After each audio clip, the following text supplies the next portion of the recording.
This episode of The Gaming Outsider is brought to you by eWin Racing, the home of the best heavy-duty gaming chairs. I can tell you from personal experience that I've never sat in a more comfortable chair at my desk. eWin Racing has chairs for gamers of all sizes, too. As a Gaming Outsider listener, you can get 20% off your purchase using our promo code TGO at ewinracing.com.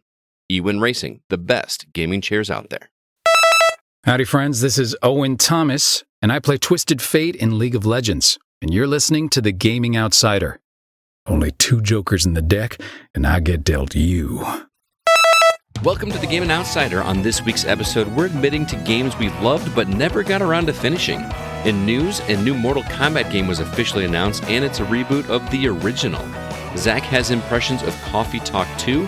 Relle stops by to talk to us about Miasma Chronicles, the new title from the Bearded Ladies, and Jacob checked out a remake of a classic game called Zool Redimensioned.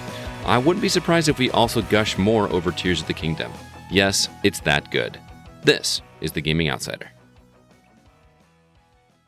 Greetings, programs, and welcome to The Gaming Outsider, a video game podcast with a focus on our incredible community, which can be found at thegamingoutsider.com. It is Sunday, May 21st. I'm your host, Scott Clark, and joining me are all of my good friends. First off, Mr. Zack Barkerson. Yo, man, we're all here. We're feeling zany, I feel like, based on the pre-show. Yeah, it's going to be a great episode, I have a feeling. Also joining us, Miss Alyssa White.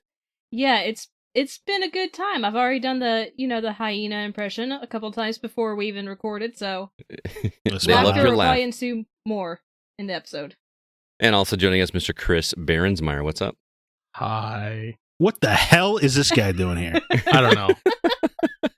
Dude, after last week, I don't want to see your face again. Final Fantasy IX, the worst Final Fantasy? Hey. Get the hell off this show.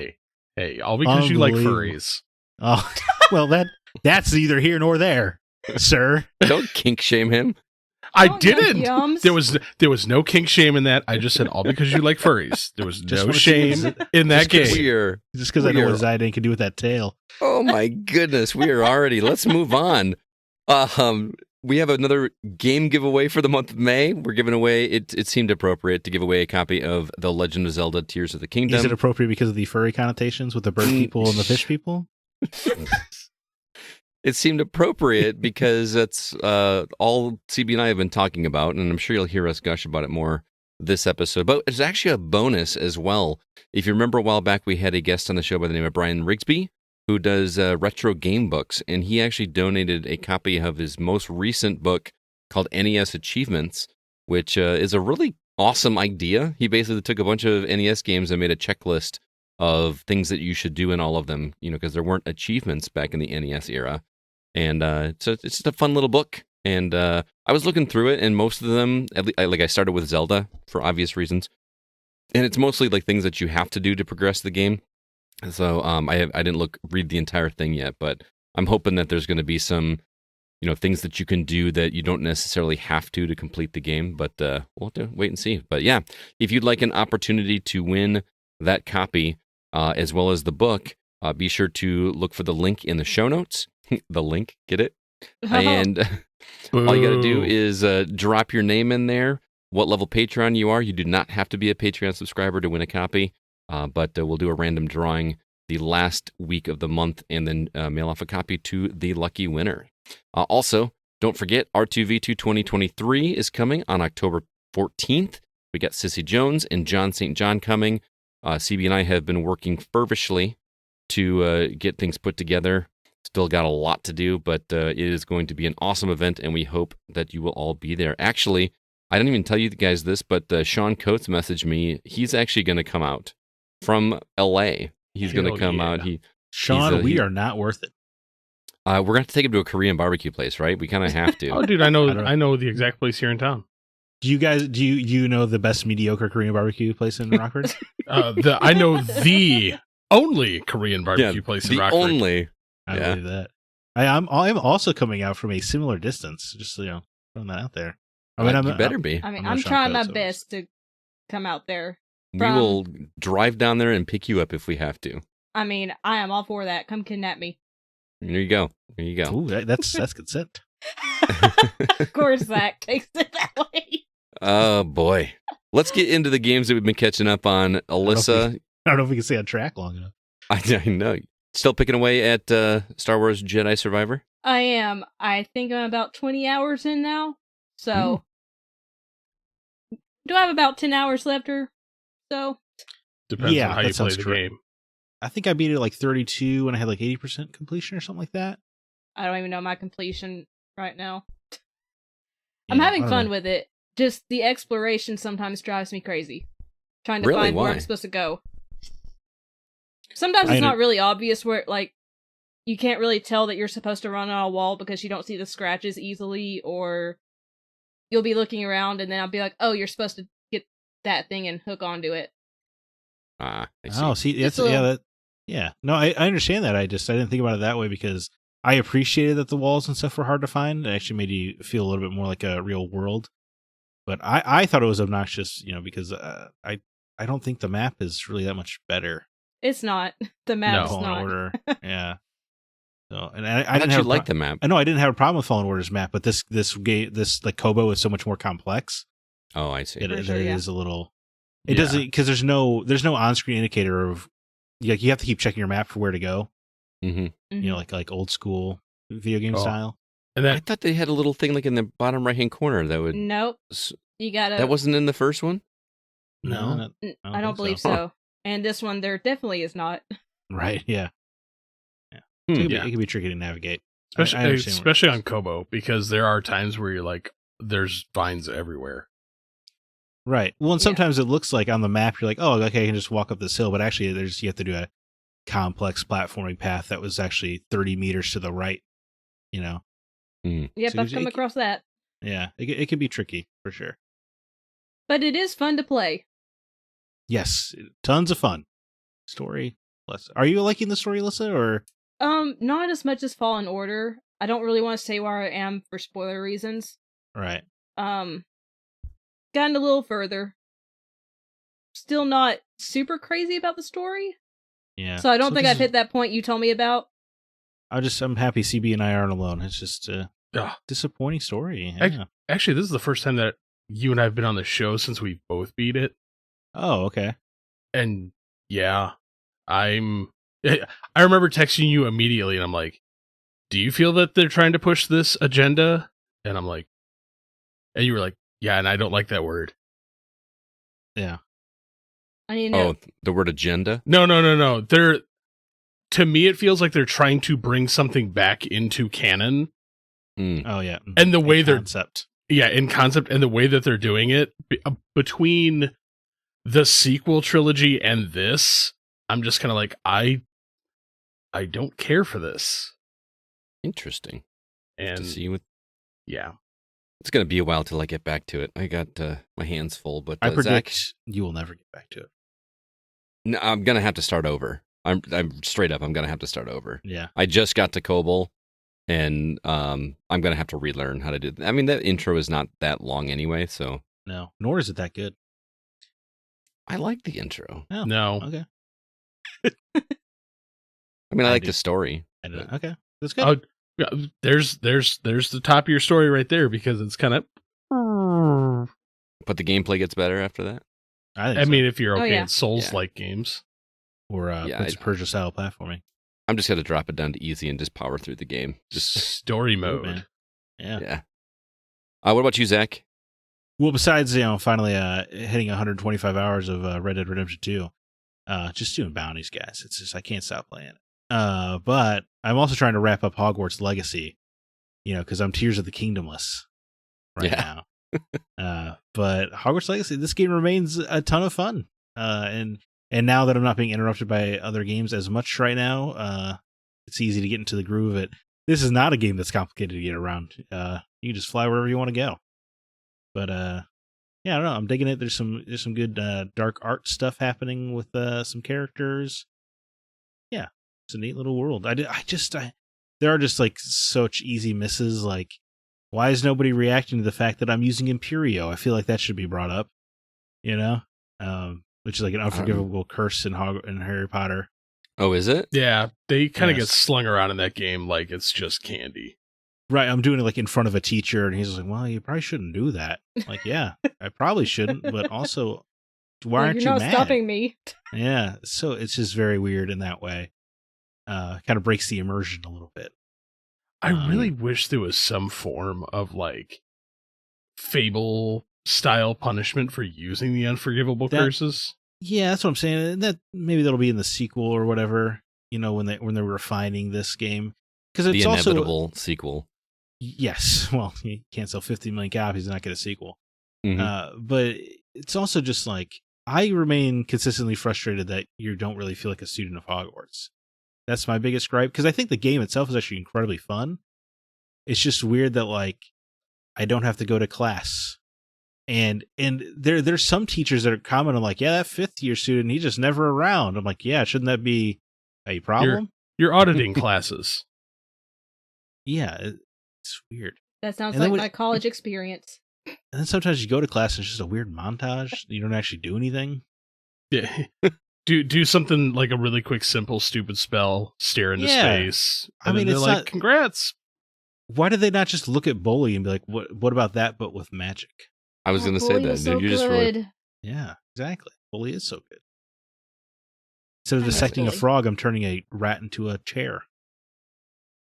oh, Yeah. That's what this should be. Anyway, that game's fun. I Like was enjoying it quite a bit when I digging was playing it, but just a overwhelming time of year for me An too. overwhelming amount of open world games stacked on top of each other. Seriously. Well, I mean, it kind of fits Seriously. with our topic of this week, also. Since- That's Yeah, true. it's on my list. So yeah, we'll get there. CB, how about you? I'm still playing that Zelda game. Me too. Oh, Zelda Yeah. Mech Warrior. Zelda Mech Titan Battle? Yes, because that's what you do. I saw a TikTok today that was Yeah. remember that old video of the Japanese guy singing about I got a pen and I got an apple. Oh, I yeah. got a pen apple, Mhm. and then it's like connecting everything. He's like, "This is Tears of the Kingdom summed up in one video," which is really, Dude, Oh, it's so- kind of funny. It's so dumb what you can do in this game. It is. This is a game where when I'm solving puzzles, I feel like I'm doing it the wrong way, or I feel like I'm cheating somehow, and I can't decide if some of these puzzles were meant to be solved that way, or if they just gave you so many different possible ways to do it. Somebody best put it to me. They're like, this is what happens when whoever was making Zelda couldn't stop playing Minecraft. And it's so weird because I don't like this kind of stuff normally, like piecing, building things, in an open world game. I just never have any interest in doing it. But here you have to in order to do some of the shrines and to navigate the open world. And I am enjoying it. You don't have to navigate. Yeah, world. It Definitely helps. makes it a lot easier than hoofing it. Yeah, I've been old schooling that part of the game. Just I just me and my horse. We're doing things. I have a horse, but I feel like the stables are few and far between, so I just wind up. There's a lot of stables, bro. There's Why a would, lot. you need, if why would you- you need a horse when you can just make a giant battle mech? Why need a horse when I could just strap a rocket to my shield and fly around this, send it out into the world? And this, To the horse? I may I don't try know. this when I'm done recording. You're gonna have to send us video of It's- this. It's okay. Like, what are the stupid little leaf boys called? Koroks. Koroks? There's a TikTok thread that I have been following where people are like, we're just gonna murder Koroks. Yes. I've actually seen some. Like, someone actually, like, put a Korok on a... Like, They crucified it. well, this one was, like, being burned at the stake. Yeah. Yeah, I've seen the one where they put him on a cart, an automated cart, put him on a crucifix, lit the crucifix on fire, and just like Korok's just like, help me, help. This game seems tailor-made for the TikTok age. Oh, Oh, yeah, without it a is. doubt. There are so Dude, many it's a- clips. It's a problem for me though because there's a lot of things I don't want to know. So I'm to the point, and because of who is following us and because of who we're following on TikTok, when I'm scrolling through just watching stuff, I swear a third of everything is Tears of the Kingdom stuff, and I don't want to see some of the stuff. I've been, Dude, I mean, it sold, 10 million copies in 3 days? It's I out know. there. I know. That's insane. I will say the best build I've seen so far was somebody built an Apollo multi-stage rocket. Oh. What? Dude, nuts and bolts got screwed, huh? Dude, you are not kidding. Like this, You could do stuff like that in nuts and bolts. I know, but it's really funny to see, like, oh yeah, I'm going to strap 3 Koroks to the top of this. This thing launches, and that he's sounds shooting awesome. Don't get me wrong. arrows, and like, first stage separation, and you watch part of the rocket fall off, and then just 4 more things light and keep going. I'm like, this is so dumb. How could is it a Zelda game or is it a Lego set? What the hell is this game? It's Zelda Craft. Zelda Craft? Yeah, it really is. I will say though, this game, and Scott and I have talked about this. This game is so unbelievably stupid huge. It's bigger than you even think it is at first. They pull a Witcher 3. I've in kind of heard of certain the ways. number of maps in this game. Yeah, and it's it sounds dumb. insane. It's Yeah, dumb. it's got 3 tiers, right? Yeah. yes. But, At least 3, I guess. Oh. maybe? At least, yeah. Because there are areas that are not actually on the map, like, Right. but I've finished Shrine, Scott. You finished the 3rd one? I finished the 4th. You finished all the temples, you mean? I may be really close to rolling credits. Yeah. Imagine that. I don't know if Yeah. that's You're fun. That's not the fun of Tears of the Kingdom, though, right? The fun is doing okay. everything else. You know me, I have not really played a lot of Zelda games. Terrible. This story is fantastic. That's hard to Yeah. believe after Breath of the Wild. Yeah, there's a moment that I was like, oh, this got real. So I'm loving it. I But- love that Link and Zelda have a house where there's only one bed. I learned that. That's pretty exciting. Well, I saw that Patricia Somerset, it's all over my Twitter feed that she made some comment that says that Link and Zelda are in a relationship. Yeah, that's nice. I don't know how much weight she has, but she's the voice of Zelda. I would think that them sharing a house with one bed is kind of Okay. definitive proof, right? Yeah. Well, Yeah. keep in mind, I haven't seen that yet. a relationship is also technically platonic. Now they're Who doing knows? it. Who knows? I remember the flashbacks in Breath of the Wild. They're into each other. I'm not saying they're not, but like somebody flat out asked Zelda at one point in time, you get a response. And I'm just What like, did she say? Oh, I'm you're not saying telling this- you what she Oh, oh. said. I thought you were talking about Breath of the Wild. I thought I didn't No, realize you were talking in about Tears of the Tears Kingdom, like I'm surprised by the amount of cutscenes, but like just to show you how much Zelda lore I know, I did not realize until this game that Ganon was a Gerudo. Oh, really? Oh, wow. So like kind of looks like it. I get that now. He's the one male born in a 1,000 years, or 100 whatever, right? 100 years. 100 years. Because there's Yeah, a that's like cutscene. part of why he. Yeah. There's a cutscene that like it's weird because like you always thought that like there was so much hatred between all these people, and like they give you backstory on every character in this game with Mhm. cutscenes, and I'm like, huh, that's kind of cool. That brings up a good point too about Tears of the Kingdom. How is nobody talking about how impressive it is that Nintendo has packed this entire game onto that teeny tiny little cartridge? I feel Because like I know- I feel like I am constantly hearing about that. Well, My circles. first off, these aren't exactly stellar graphics. That's and I hear that a lot. People are complaining. I think even Grant said that he's waiting to play like a PC version of it so that he can up the frame rate or something, because he said the frame rate really is a problem for him.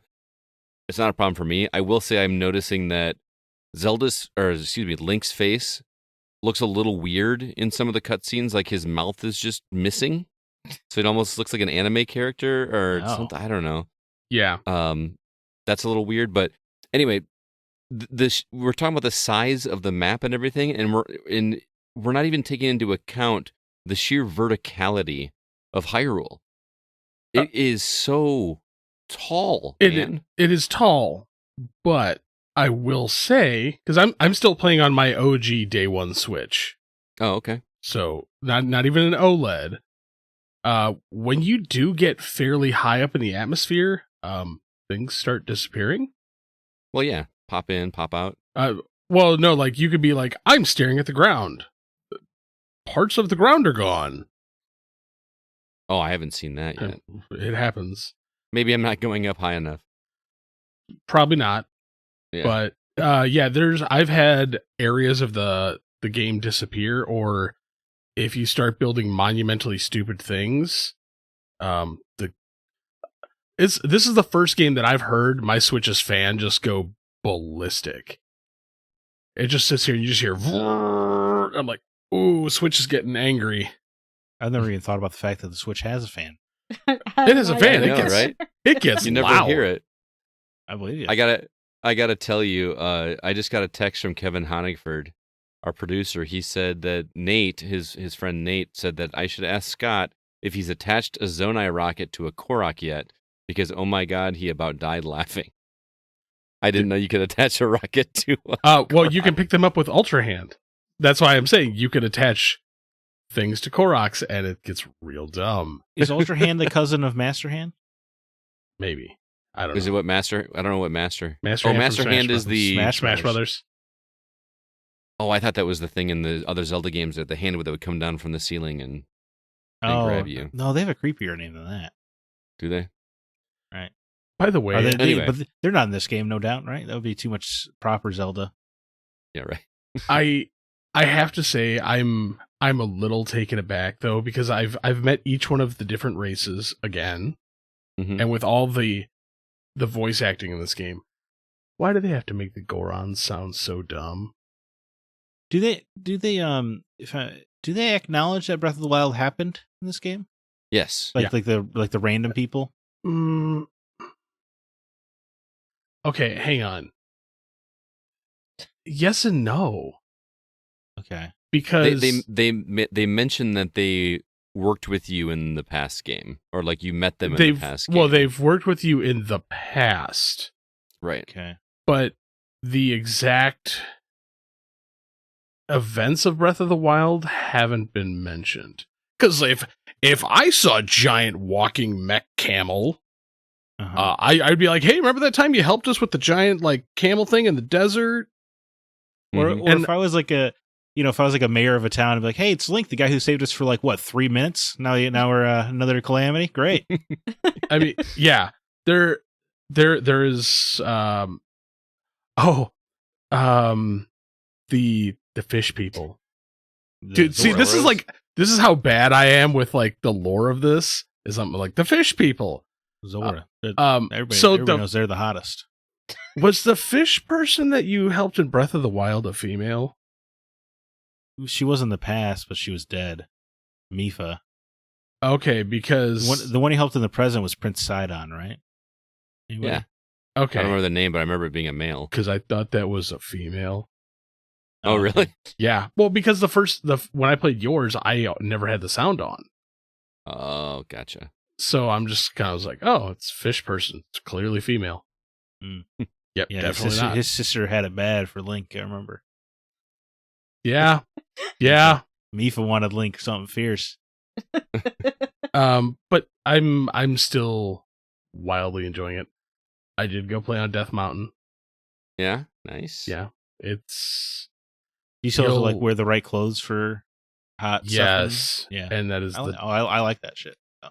it's fun, but I can just make an elixir and just like I don't care. Mhm.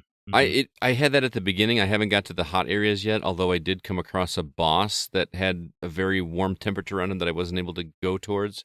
With the cold, though, I was able to buy, not armor, but some kind of clothing that I haven't had any issue with cold. So that's been nice. But I don't want to turn this into a 30-minute discussion on Tears of the Kingdom like we did last week again. But I can't wait for you to play this, Zack.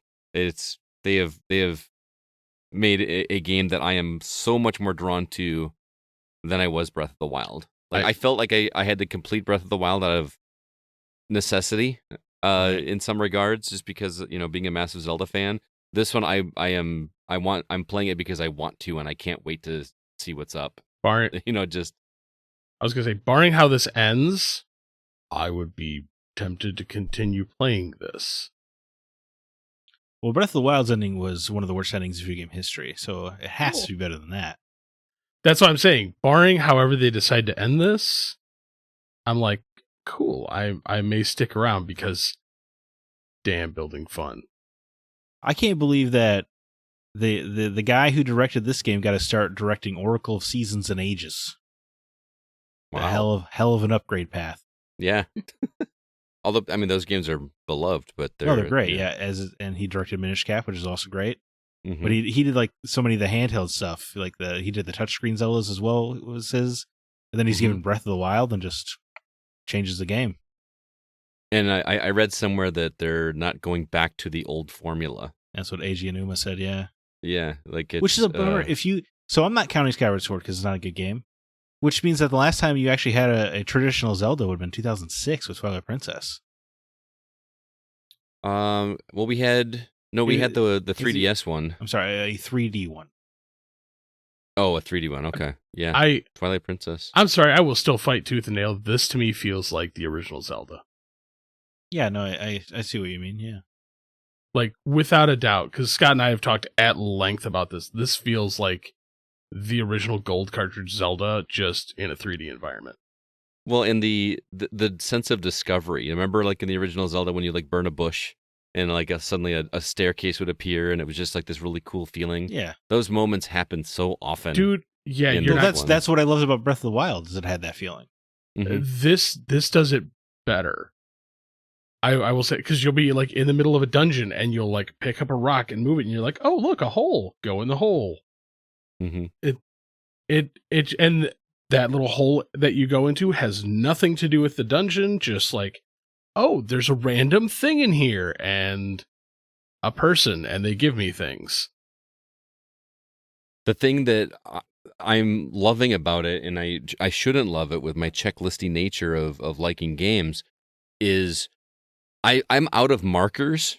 Like you can mark the map for like points of interest that you want to come back to or whatever. I'm out because as soon as I mark something, I head towards it, and then it's like, ooh, what's over here? Ooh, what's over here? Ooh, what's over here? And then I wind up getting lost and never get to that marker, and then I have to start all over again.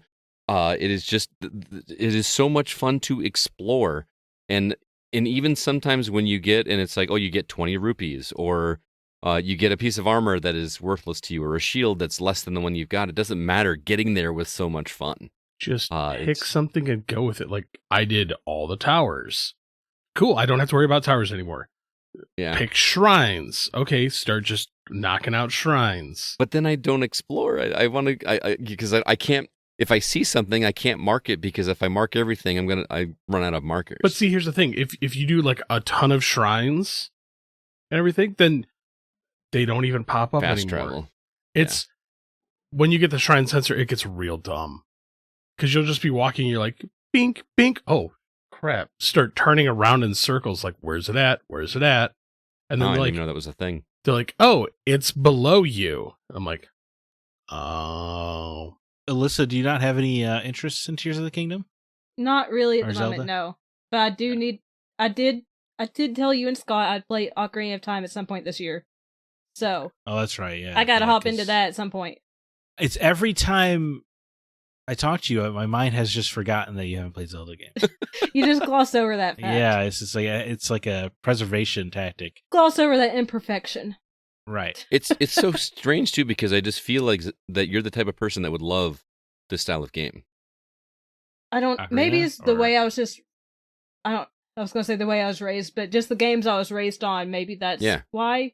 Because my uncle was just purely like throwing me into Devil May Cry and Tomb Raider and Resident Evil, stuff like that. Great games. I never played a Mario game as a kid. I never played Zelda, Wow, so I didn't. I feel you. I wasn't introduced to it. gotcha. Well, let's move on. I got one quick one to mention too. Obviously, I've been playing Tears of the Kingdom, but I also did finish Gears of War Judgment with Joel and CJ this past weekend. So we are ready to move on to Gears 4. How'd you feel our about next, Judgment? It still feels like the weakest one in the series to me. The ending, it just feels so like nothing. Like, Well, okay, but being the weakest in a franchise that excels, yeah, that's not necessarily a bad thing. no, yeah, it's still fun. They just some of the decisions that People Can Fly made with the controls really annoy me. Like you can't equip grenades anymore. You know how you could with Gears, like you just use the Right. D-pad to select Mhm. which weapons. You can't do that, and there's no way to really know how many grenades you have. You just have to try to throw it and hope you have one.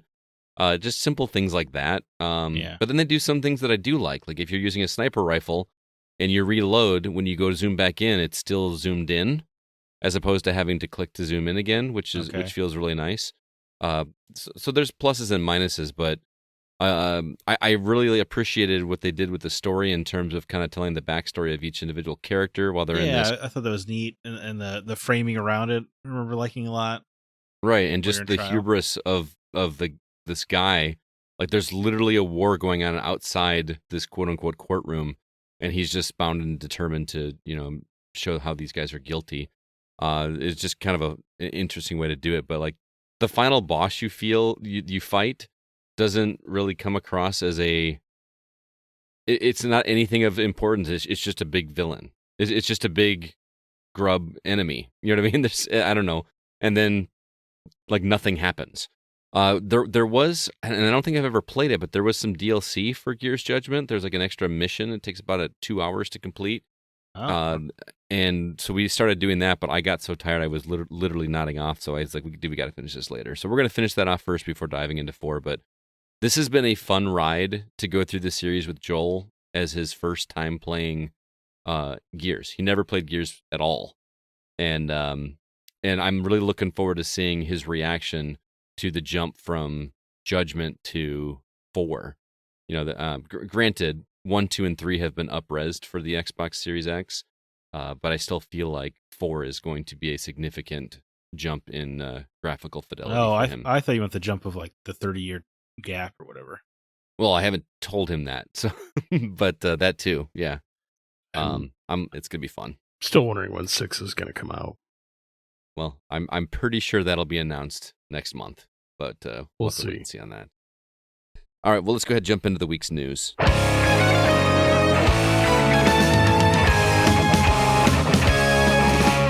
Some new trailers to talk about. First off, a game for PC called Tiny Thor. It's a throwback to the 16-bit era. Looks kind of fun. On June 5th, that's coming. Lords of the Fallen, fans of Souls-like games, get a new one on PC, Xbox, and PS5 on October 13th. Power Wash Simulator is getting another upgrade. SpongeBob SquarePants Special Pack. Yes, you get to somehow power wash in a pineapple under the sea, which doesn't make a whole lot of sense, but there you go. And then lastly, Stray Gods, the role-playing musical, coming to PC on August 3rd. It's an adventure game that is all set to a musical, which is something I feel like I've never seen done. Also, Mortal Kombat is getting a reboot. That was the big news this week. The NCAA football game is actually happening.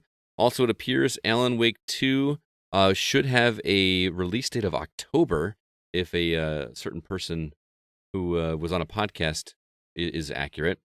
Also, we got 3 more Mario games coming to Nintendo Switch Online. And lastly, Pac-Man 99 is being delisted on Nintendo Switch Online. CB, you were not here last week. What story would you like to talk about?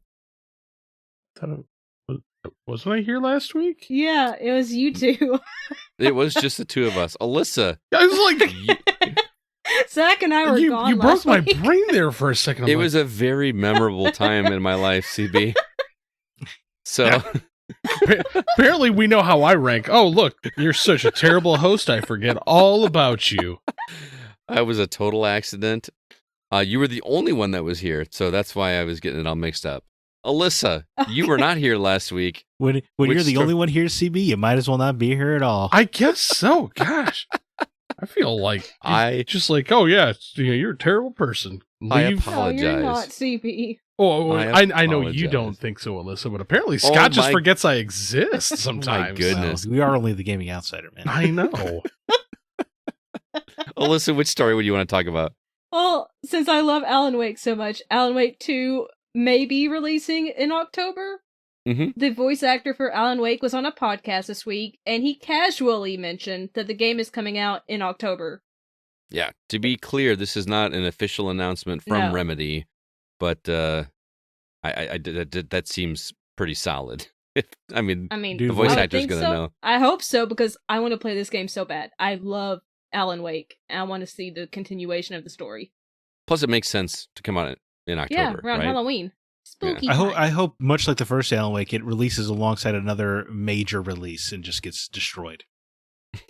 What else is coming out in October? I'm going to look. Oh, I don't. Nothing. I don't think concrete, Mm-hmm. but it Yeah. would be. Well, in the time of everything gets delayed. We're going to get Red Dead Redemption 3 and Super Mario Galaxy 3. yeah, just annihilate Alan Wake 2. God, why did Microsoft do that with the first game? Yeah, surely Alan Wake will outsell Red Dead and Mario, right? Yeah. Yeah, come on, guys. So stupid. It was a very stressful time in my gaming life to have 3 huge titles. I remember I posted on Facebook about that all 3 of those games were coming out the same day, and my former boss, who was not a video game fan, said, "Yeah, it looks like nobody's getting pregnant this weekend." So yeah, It's okay. Don't feel too bad because I actually looked at the release schedule and there ain't crap. nothing. Okay, Well, there's about to be some. There's about a to be- possibility. There's of a lot movement. to be a lot of major events. you know. Currently, the only 3 games releasing in October, according to the list I have, are Sword Art Online Last Recollection, Lords of the Fallen, and Endless Dungeon. okay. There you go. I So can't believe they dropped the. They announced it as the Lords of the Fallen. Now it's just Lords of the Fallen. Wasn't the first game Lord of the Fallen or something like No, that? the first game was Lords of the Fallen, and this was the Lords of the Fallen. It was like a. So this is just the same title? we for added they sequel? switched the. They took away the. It was weird. They added it, then took it away. So there are gonna Yeah, be some stuff. people buying the wrong game on Xbox Live and PlayStation Network, and They should have Steam. added a 1 after it so people would know.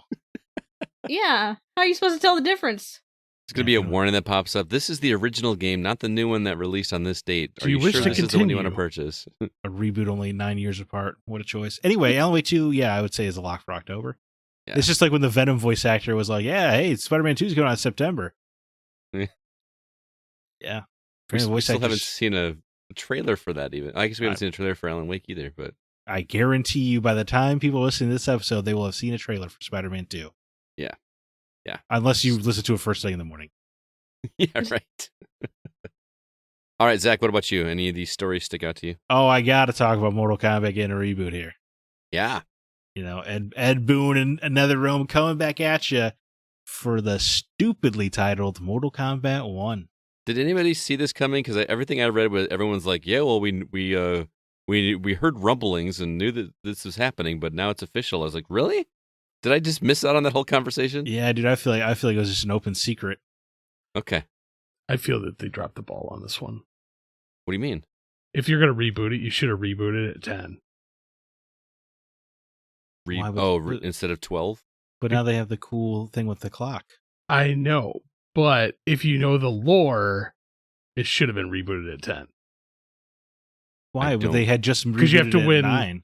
Well, Or 10 actually, Mortal Kombat tournaments. you have to win 10 consecutive Mortal Kombat tournaments. But they won Mortal Kombat, or they had already rebooted Mortal Kombat 9. You couldn't reboot again. I know.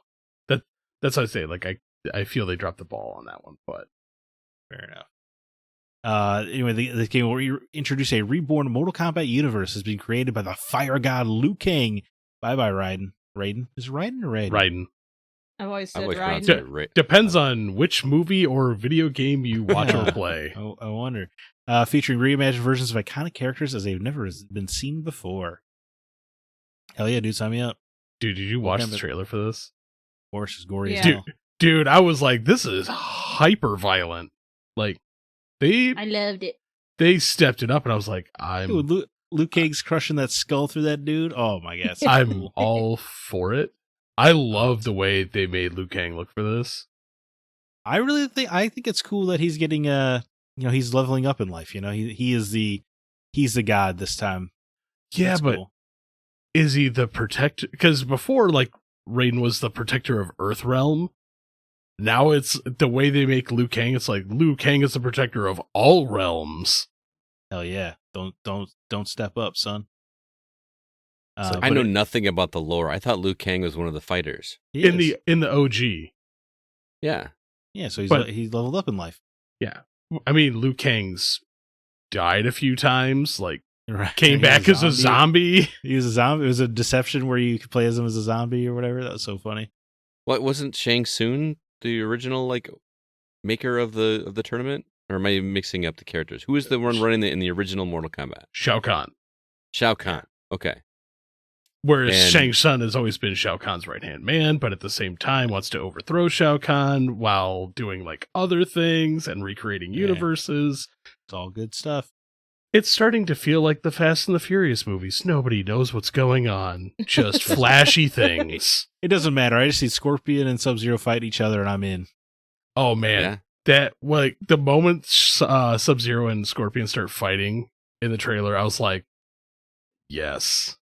Well, and it's interesting that it seems like there's some kind of choice system in the game, right? The way that they're like, you'll be enemies facing each other, or you will have to fight as brothers. You know, it seems like you're maybe getting some choices in the game. Or they just give us a Far Cry ending and you're like, you just choose not to fight at all. Credits. You just have tea together. Yeah. Friendships. Let's bring back friendships. The power of friendship. Friendality. The story mode is going to be in a massive cinematic narrative featuring unexpected twists on classic rivalries and original backstories for a wide-ranging cast of legendary fighters, including Liu Kang, Scorpion, Sub-Zero, Raiden, Kung Lao, Katana, Mileena, Shang Tsung, Johnny Cage, and many others. Isn't Jean-Claude Van Damme doing Johnny Cage in this game? Or Yeah, that just he something I is. read? That's awesome. No. What is Wait, he is for real? Yeah. That is apparently his likeness was used. So I'm like, Oh, this is- finally. Oh god, what was so we're doing the Injustice thing where it's like, oh look, we're gonna warp reality here, change how things go. I mean, I guess so. I enjoy the Mortal Kombat universe, but I can't say I ever have a tight grip on its narrative. Dude, yeah. okay. I have an okay grip because Mortal Kombat 1 through 4, I remember being a kid and reading like all the little things that used to come up on the arcade machine. Mm-hmm. Because the old arcade machines, kids used to do that, would give you the backstory in between Mhm. the free plays. And I like remember reading about like Sector and Cyrax and Yeah, all the dumb cool characters. yeah, Cable. So I got to know if any of these names mean anything to you guys, because again, I know nothing about Mortal Kombat. I've played the games here and there, but I was more of a Street Fighter guy. But apparently, Amazon leaked some of the other DLC fighters. Dumb. Quan Chi. Well, let's hear him first. Quan Chi, yeah, he's a sorcerer in Deadly Alliance. He teams up with Shang Tsung. Okay. Omni-Man. Wrong He's, universe. He's the dad in the Invincible show Oh, on okay, yeah. Amazon. Voiced by J.K. Simmons. Correct. Oh, okay. So Ermac. He's like a Superman kind of character. Yeah, Ermac's an awesome sorcerer from Mortal Kombat. He's been around for a while. Takeda. Which Takeda is the problem? Yeah, is he the blind fighter? No, that's Kenshi. That's Kenshi. Takeda is like in a bunch of different animes. Okay, yeah, I don't know Takeda off the top of my head. Well, they're bringing him from different things, obviously, because the last two were Peacemaker and Homelander, which I hate. I know DC Homelander from The and- Boys. and another yeah. Amazon show. I hate that. Yeah? Why did you hate it when Predator and Alien showed up? Yeah, I did. Terminator. I Okay. actually never bought that one. If I'm playing Mortal Kombat, I want to play Mortal Kombat. I also didn't Yeah. like when Soul Calibur brought in Vader and Yoda and everybody else. And I Link. think it's lame that half of the pack is guest characters. I think that's lame. Mhm. I think it should be, here's a bunch of Mortal Kombat characters you love and also Homelander. Right. I think it does kind of suck that half of them are guests. Also, what's the hell's going on with Peacemaker? Was the show really that big? I feel like it was for a month, and then nobody talked about it. and- I know, but Yeah. like if you're keeping up with DC Comics right now, they're positioning him as like one of the big bads of the DC universe. And I'm like, I think you guys think this character is bigger than he actually is. I need to go back and Okay. watch that show, by the way. It's a good show. Love the show. Don't get me wrong. Oh, I loved the show. I really hope it gets a second season. By the way, Takeda was first introduced in Mortal Kombat X. Okay, yeah, okay. So, Which I did play, and obviously he left a real big mark. he's Yeah. Anyway, pre-orders opened on May 19th. There's 3 different editions to choose from, and all the pre-orders will give access to Shang Tsung as a playable character, which is... And with how reliable every AAA launch has been this year, go ahead, guys, pre-order right on up. Well, I mean... Okay. That part is the part that pisses me off the most. Yeah, is that character not going to be available if you don't pre-order? Yeah, No. I think this is I think Shang Tsung being a pre-order character is despicable. They'll yeah. probably charge for him to be a DLC character. I think that's disgusting. Yeah. He's in the trailer. A major part of the trailer. Yeah. I think Like- that's gross. I mean, if you were going to do that with like pre-order anything for one, don't choose a staple of the genre. Right. Like I mean, choose they should have went with like Homelander or something for the pre-order. Yeah, or Takeda. No, it should have been Noob Saibot Yeah, it would be fun. Yeah. or Think- yeah. Smoke. Or Cyrax, right? Some character from the past that people are like, oh yeah, I do love that guy. Yeah. For Shang Tsung, he's essential. Hey, this is the new Mario game, but you can only see Bowser if you pre-order the game. That's what it feels like. Yeah, or imagine Tears of the Kingdom, be like, yeah, there is a pretty sweet Gandalf boss fight. You didn't pre-order, so actually you don't get to play it. Or like Goro. That's so terrible. Goro would have been a perfect character to do that. Yeah, with. I think he was the pre-order for 10 or 11. So yeah, that would have worked. He's got a history. He has a legacy of being a pre-order Wasn't character. Goro in the original game, in the first one? Yeah, he was the top of the tower. So, He wasn't playable though, was he? No, he was not playable. Yeah, he was not playable. but I mean, I'm not understanding. Is this a reboot? Are they like Yes, starting this is over? A reboot is a So- reboot of the storyline. Yeah, essentially, So- Liu Kang is remaking the universe. Yeah, so it is simultaneously a sequel to Mortal Kombat 11 because it has some time travel stuff, but it's essentially it's a reboot for anyone else because the only thing that's different is Liu Kang made the universe basically. Gotcha. It's a real Okay. Crisis on Infinite Earth scenario. If there's any '80s DC Comics fans, Yeah. I knew right what you meant. I knew what you meant. So But does that mean Goro could show up here then? yeah, 'Cause anybody could, right? because I mean, if he Goro- feels iconic to me, the little I know about Mortal Kombat, I feel like I remember Goro. oh god, the stupid centaur guy. Centaur guy. Oh, I don't know. Yeah, it was like one I or don't two. know. It was Mortal Kombat 1 or 2. Again, you're talking to the wrong person on my end. I don't I'm know. Yeah, lost. I don't know. Yeah, about I'm that like- Mortal Kombat either. brain fade. But I would think anybody except for Raiden could show up Why Yeah. couldn't Raiden show up? because I think if I'm remembering correctly, I think he died to help reboot the universe. Or something. Does that matter in this universe? You said people have I died also, and come I also back might be and- totally misremembering that. Raiden just for the zombie. record. That'd be cool. They did it with Liu Kang. I know. And so I was like, oh yeah, that could be. All right, CB, since you were here last week and you got to Thank talk you. all kinds of news, but what story would you like to talk about? Well, I suppose let's talk about the NCAA football game that is actually happening. Mhm. Have you seen the memes about this game already? No, what do you Oh. mean? No, I haven't. We'll loop back. It's great. Okay. So there's no official release date on this yet, but they're aiming for summer of 2024, pushback from the summer of this year. I have a near and dear spot in my heart for the NCAA football game because Bob and I used to play this a lot. Mm-hmm.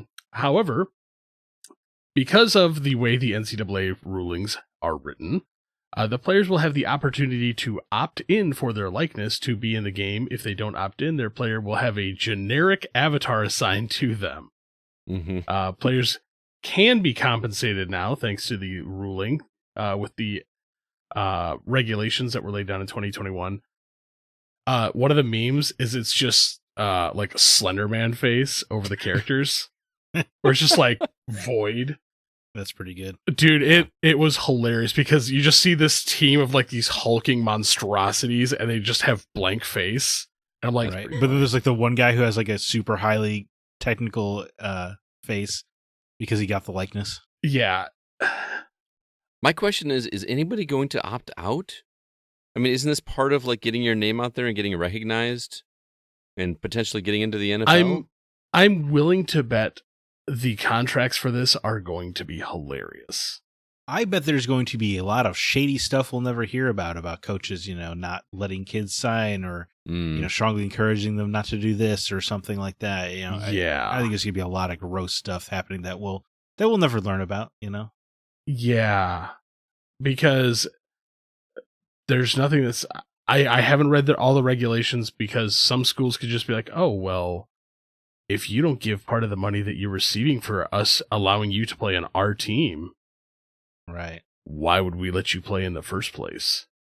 I mean, they already abuse these poor kids for decades. I can't imagine they're gonna be all gung ho to let them make as much money as possible now. Yeah, but it will be fun to play at the Rock Valley College Stadium again. Yeah, I remember you talking about that. Like, dude, that was funny as hell. That was in NCAA before? Yeah. Bob awesome. And I would always be like, oh, Notre Dame's going to play the Rock Valley College Eagles. Mm-hmm. That's cool. It's real dumb what you can do with those games. But I'm excited that it's coming back. I'm nervous at what it could become. Like, because I'm willing to be at some point in time, this is going to become a problem again. Yeah, I'm happy for the people that are stoked for it. I never got into college ball, but the fact that they are pushing it back to 2024 gives me hope about its quality. Because the article that I read said that they wanted to make sure that it was the game that they wanted to release. So they're not rushing, and it's not like they have to do it this year. It's not like they, it wouldn't be like missing a year of Madden. Could you imagine if like Madden didn't release one year? You know what I mean? So since this is kind of like the first time they're doing it in so many years, like it doesn't release every year. I'm more excited because I'm like, this is the first time in a while that they can't just recycle every single thing in the game, right? And accidentally leave in the previous year's ads. It's just going to be NCAA Football Infinite, is what they're going to call it. So they just change it. Yeah. Well, it really worked out for Halo. Yeah, right. That's what I was getting at. I also want to talk about, just because I think this is funny, they're adding 3 Mario games to the Nintendo Switch Online. They're all Game Boy Advance titles: Super Mario Advance, Super Mario World, Super Mario Advance 2, and Yoshi's Island Super Mario Advance 3. This is funny to me because aren't all 3 of those games already on Nintendo Switch Online? They are. In their original form. I just thought that was like, oh, you get slightly better graphical versions of it. Yeah. You couldn't come up with anything else from the Game Boy Advance library? Well, okay, due to licensing, I'm willing to bet they're getting closer and closer to that point where they're like, we may need to relicense some of these games to put them on. But I would love to see them do just like shovelware pack. Just a bunch of games that were just trash. Why? You gonna play because them? It's funny. For games preservation, man. It's just like they get rid of Pac-Man 99. That sucks. Games shouldn't be able to just get erased like this. Well, I mean, at least you're not paying for that one. You know what I mean? That was a free-to-play game. Well, wasn't it included in your Nintendo Switch Online subscription? Okay, sure. If you look at it that way. Yeah. I am. That you have to. You paid for it. That is a thing you did. Yeah, but you also don't get to keep the games that you get to download for free on Nintendo Switch Online. Of course. Only if I permanently disable the internet. They're removing value from your subscription plan. That's a better way to say it, yeah. But it's also a video DLC. game people put their blood, sweat, and tears into, and then it just gets evaporated forever. It sucks. It's just like all these straight like Disney Plus is just erasing the Willow TV show from existence already. That's terrible. It barely just came out. Not long ago. This is an awful freaking world we live in right now. Wait, you can't even like watch the existing episodes anymore? No, they're getting rid of them. Yeah, they're going to delist it and put it into the Disney Vault. So then in like 10 years when they release it on whatever. Getting a tax write-off for getting rid of it. Oh. Yeah, there's several shows and movies they're doing that with. Well, Mighty Duck show. Disney's been doing that for years, though. But this is a different era of this. But again, they still do. We still don't have the Black Cauldron. But when the Disney Vault happened before, you could at least buy, a copy of Sleeping Beauty. But now you just Willow's just gone. You could until they put it back in the vault. Right, but I'm saying there were still copies in existence for you to get. There are no copies. There is no way for you to legally watch Willow after this. There will be no legal way for you to play Pac-Man 99 after this. That's terrible. That's a good point. Yeah. I mean, being the lover of physical media that I am, even though Right. Scott's trying to still corrupt me, I do wish that there was a way for a lot of this stuff to be like, but here's the problem, Pac-Man 99. It was a free game. Who's going to go out and It wasn't buy? free. It was included in your subscription. Okay, but I'm saying it was not free. That's an important fact to me. yeah, but I wasn't getting a Nintendo subscription for Pac-Man 99. No, but there could have been someone that did. Hexic HD. Did I buy an Xbox 360 so I could play that? No. They didn't erase it from your console. True, but But do you get mad when like an Xbox game is no longer available on Game Pass, or when a game is no longer available on PlayStation Network Essential? Not if there's another way to get. Oh, Yeah. this is the only way to play Pac-Man 99 is on Nintendo Switch Online. Yeah. Yes. Why do you that think is Zack was so mad when they shut down the 3DS and Wii store? right? Like those games are just gone now.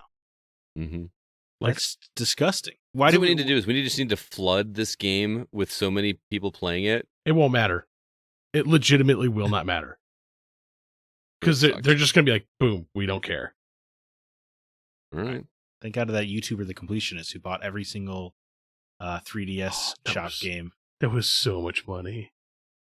But it also means Hope his battery doesn't die.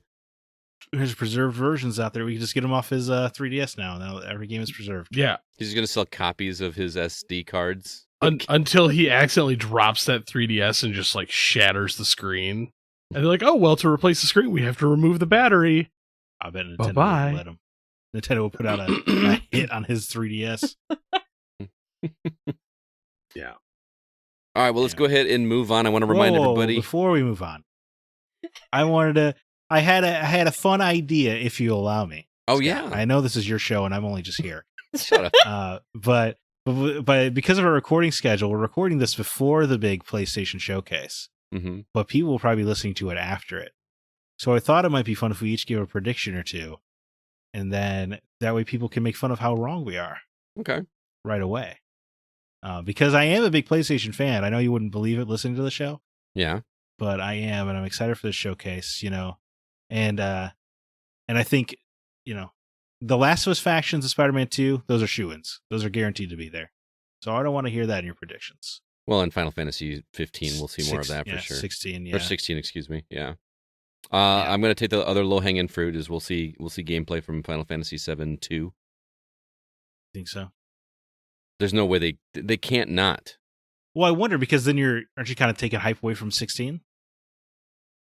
Yeah, they've started to shoot themselves in the foot with that one. I think if you show too much of that game, people will be like, I think there is a more percentage than is significant of people who would be like, maybe I'll just wait for the 7. No, I'm actually going to double down. I think they're going to say it's going to release this Christmas. I think they already said that. Did they? Okay, well, never I mind. just swore they said it was this December. Well, at this point in time, if it's releasing this December, we haven't seen anything. No, I know, but that's fine. We didn't see anything in Mortal Kombat. It's coming out in 4 months? Final Fantasy VII Remake 2 delayed till after Final Fantasy 16. 16's coming out in June, but yeah. What do you got, another prediction though, Scott? Yeah, I think this is the time they're going to reveal their purchase of Square Enix. Wow. Well, then, yeah, you would have to show 7 Remake then. Yep. I think it's God, going to be a Square Enix heavy. I think if they Well, buy Square Enix, there's going to be a full-on riot. If you guys will know if they buy Square Enix, because I will not be here the following week because I will have hung myself. So there's Zack. a lot riding on that. It's terrible. Well, I That'll don't be want that to happen. I'm just saying. I I'm know. just predicting it's going to happen. terrible. That was Yeah. actually going to be one of my predictions as well. So Oh, I'm sorry. I stole yours. no, we could share Alyssa. it. All right. You We got, could you got both- any other predictions, both be wrong. Alyssa? What were they? Bloodborne 2 announcement. That's just kind of wishful thinking. Whoa. It's a big wish.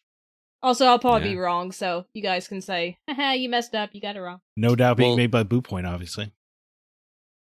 That's my tinfoil hat theory. I was gonna say, isn't From Software working on what's that Armored mech Core. game? Armored Core. Yeah, and Elden Ring DLC. Yeah, But the Blue I feel like- Point, Yeah, Blue Point I don't. game. I don't think From Software. I think there will be a Bloodborne 2 one day. I do not think From Software will be making it. No. Gonna Yeah, ride I that don't Elden think so, Ring no. train. Almost definitely. All right.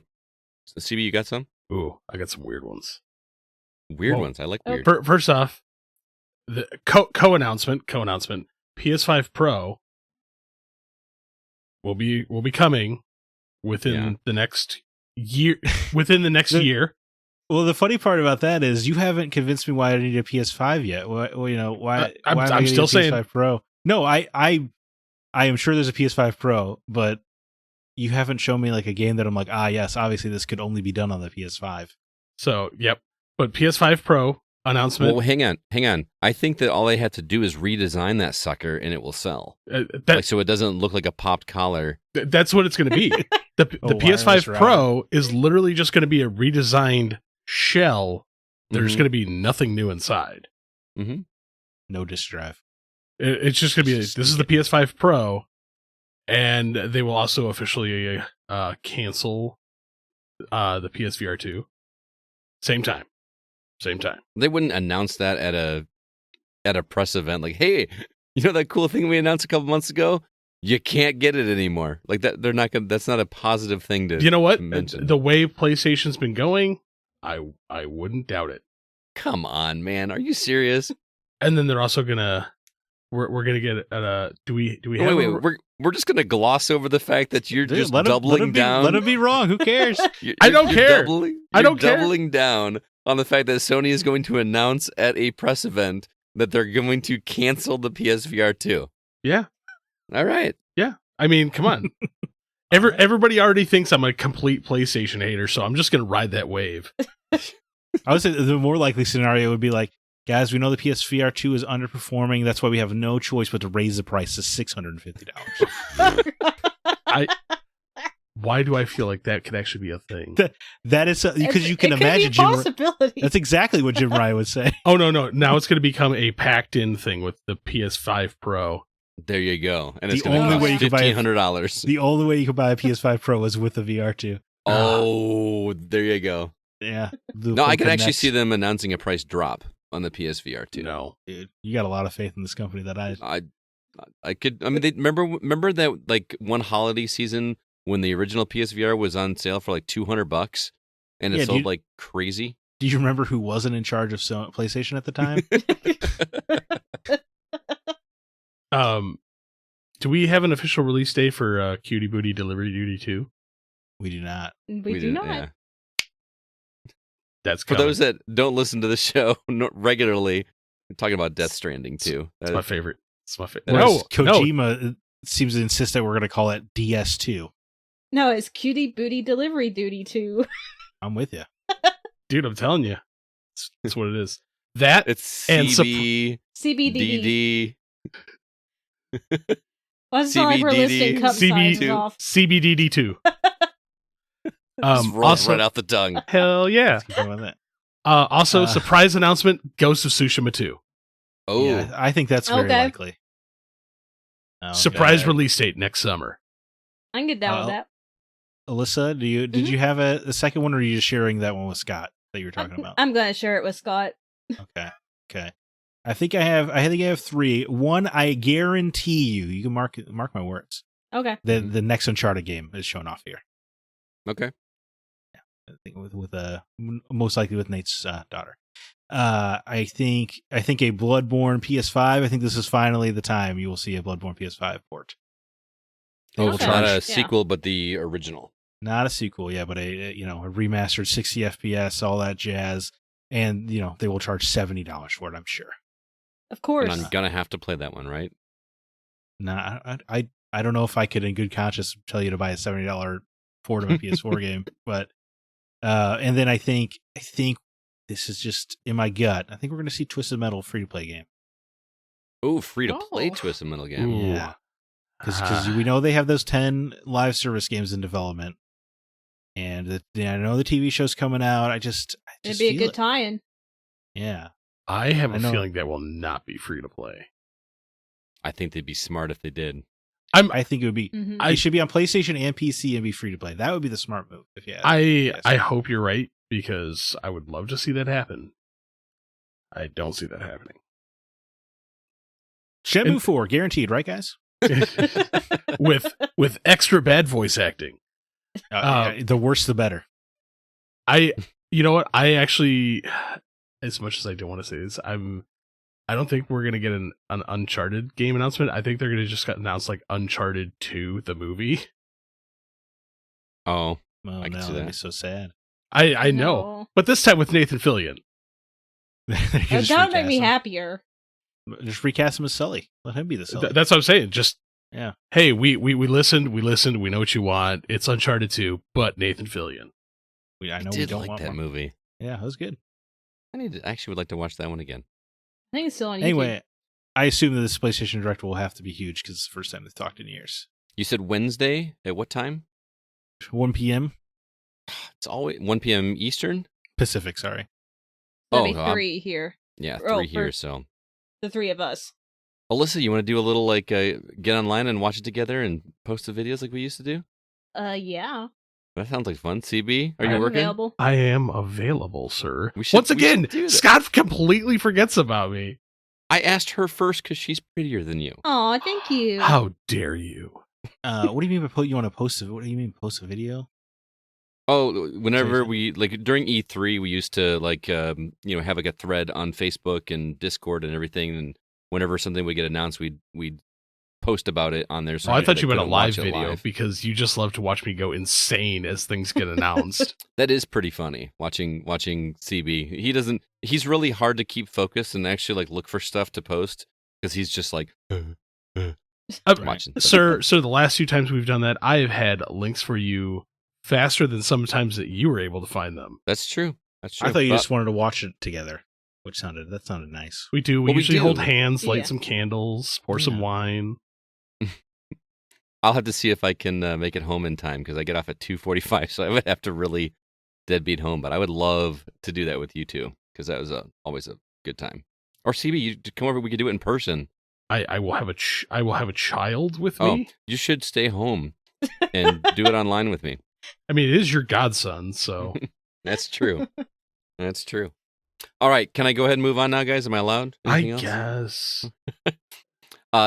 Thank you, everybody that contributes to our Patreon. We do appreciate it. And if you are not already and would like to help support the show, head over to patreon.com/thegocast. We would love the support, and we give ways to give back to you for doing so. We got extra entries in our monthly giveaways for Patreon subscribers. We've also got bonus episodes. And CB, what do we got on the horizon for people to listen to over on Patreon? Well, we have Desert Island Games coming with everyone's favorite bad doctor, Mr. David Newman. That should be available by the time you hear this. Yeah. Mhm. Upcoming, apparently the Peace of Mind Volume 2. I can't wait to do that. Are you? Oh, you're not in on that one because you got to work. It's No, gonna because you never allow me to be on things. You just forget about me. Star Wars Jedi Survivor spoiler cast. We're moving very quickly towards that. And the Legend of Zelda Tears of the Kingdom spoiler cast, where I can tell Scott all the insanely dirty things that I've built with Max. I'm looking forward to talking about that game freely and openly. Just Dude, I have so many questions about so many things yeah. because It'll I be- am Zelda illiterate. Well, I mean, I love the series, but I don't know all the ins and outs of every race and everything like Zack does. He's got. I mean, Dude, I he's an call them fish encyclopedia. people and rock people and bird Okay. people. Yeah, I think those are all appropriate titles for those species. That's What they are. That's what they're just going to be called from now on. I'll tell you, you know what I don't keep track of? The timeline. The Zelda timeline is stupid. I don't even think Nintendo understands the timeline. I think they just gave Again, an answer. like I Yeah. said, it's Fast and the Furious, the game. Just nobody knows what's going on. Just throw things on screens. Well, luckily shiny. Nintendo will get a pass for that. Not with me. Zelda could be the actual story of Fast and the Furious 9, and it would get praised. Zelda goes to space. Yes. I mean, he comes pretty close. Anyway, patreon.com/thegocast. We would appreciate the help. Let's go ahead and talk about the new games that we've been playing.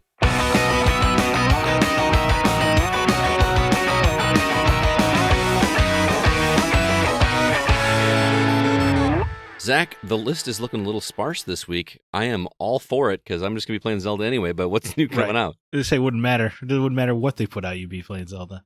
Mm-hmm. Chicory, A Colorful Tale, which is a game people loved a few years ago, making its way to Xbox Series consoles and Xbox One on May 30th. This is exciting for me. Company of Heroes 3, it's a PC RTS game, coming to PS5 and Xbox Series consoles May 30th. The Caligula Effect Overdose, a JRPG that seemed to re-release every 6 months onto something, comes to PS5 May 30th. System Shock's remake finally is going to be real on PC May 30th. Horror game Decarnation comes to PS5, PS4, Switch, and PC May 31st. Gunfire Reborn, a first-person shooter, coming to PS5 and PS4 June 1st. Etrian Odyssey Origins Collections makes its way to Switch and PC on June 1st. Radio DJ Horror Simulator Killer Frequency comes to PS5, PS4, Xbox Series consoles, Xbox One, Switch, and PC June 1st. And then finally, Skatebird, which is exactly what it sounds like, comes to PS5, PS4 June 1st. I'm also tired of getting press releases on that game. Alyssa, what is calling to you? Is it Decarnation? That one does look interesting, but I'm not sure about it yet. I do want to play the System Shock remake at some point because I've never played that game, but I've heard how influential it was, especially to the BioShock series. Right. And I'm just a sucker for a good sci-fi horror. Is it horror? I think it game? is. Yeah. So it's like I do want to play it at some point. Those creepy tones like BioShock has. You know. But that's about it for me for this week. What about you, CB? It's calling to you. Tears of the Kingdom? Well, maybe for the next 24 hours only. I really want to play System Shock, but my PC will not be able to handle. So it is coming to console as well. Like maybe I know. Not at launch, but it is coming to console. So, because I desperately want to play that. But probably Killer Frequency. It looks pretty cool. Very unique. Maybe some more Skatebird. More Skatebird? I mean, I did play when it was on Xbox, so. Oh, I didn't know that. Amazing. What about you, Scott? Yeah, I'm in the same boat as Alyssa. I have always wanted to play System Shock, but I've never been a PC guy. So even though this is just the PC release, I am eagerly anticipating checking that one out on Xbox or PlayStation when it happens. But in the meantime, I'll play Tears of the Kingdom. I said make it 4 for 4 because I also really want to play System Shock, but I am waiting for a console release. Mm-hmm. We're just not PC gamers here. I've always wanted to play Company of Heroes. I just heard they're incredibly well-made RTS game or RTS strategy games. Mm-hmm. But they come to consoles. I'm actually kind of interested. I won't get around to playing it because there's 1,400 other stuff going on, but maybe one day. That's intriguing to me. I technically could play System Shock on the Steam Deck, right? Yeah? Yeah, I'm sure that's the way they intended it. Probably not. But I have the option, but I got plenty of Zelda to tide me over for this week, so. Right. Yeah, all these huge games are really overlapping to make it far too easy to ignore these smaller titles. Yeah. All right, Zach. We know that we can take you out of the coffee shop, but we can't take the coffee shop out of you.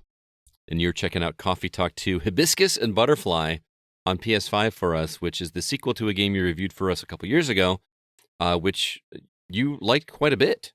And I'm curious what they've done different with the sequel. Is it more of the same, just kind of some mini games brewing coffee and conversations with demons? Right. Yeah. Well, yeah. There's a succubus in there, which is always a good time. As a former barista, obviously I'm drawn to Coffee Talk for obvious reasons. But it is much like the first game, which means that it is mostly a visual novel. But occasionally people would ask you for a drink. But, they'll say they order in a way no human being has ever ordered, where they're like, That's true.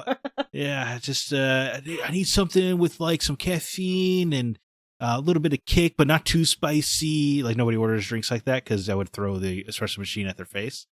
But it makes for a fun game because then you have to look at your ingredients and try to guess. And there's 4 different categories of flavor, so you want to try to match something in there. And there's a lot of cool, neat, specific drinks you can make, which is a lot of fun. But this game is different. This sounds so funny, but it's been expanded because now you can hand items to people. Oh, you can? Yeah. Like what kind of items? I played the first one and I loved it. Okay, yeah. Like one thing is the cop character keeps leaving his lighter behind, so you kind of keep trying to give it back to him. I like that guy. Yeah, Georgie, he's great. Or like there's like a couple that stays together or whatever. One of them accidentally leaves their keys, so you can give it to the partner. That way they can that way they don't have to pay the $100 replacement fee for their key card. So the story kind of branches in that way, and it feels like there's a lot more room for change in the narrative than I remember in the first game having. Okay. Which is super cool because you can, I get like this key card to a government lab, but I can give it to this. I can give it to person X or person Y, and the story is going to change depending. Or I could just keep it in my drawer. That's cool. Can you give the key card to a different person? Yeah, that's what yeah. Yes, a government for a small example, a government official left behind his key card. So instead of giving it back to him or keeping it, I gave it to this alien that visits my bar.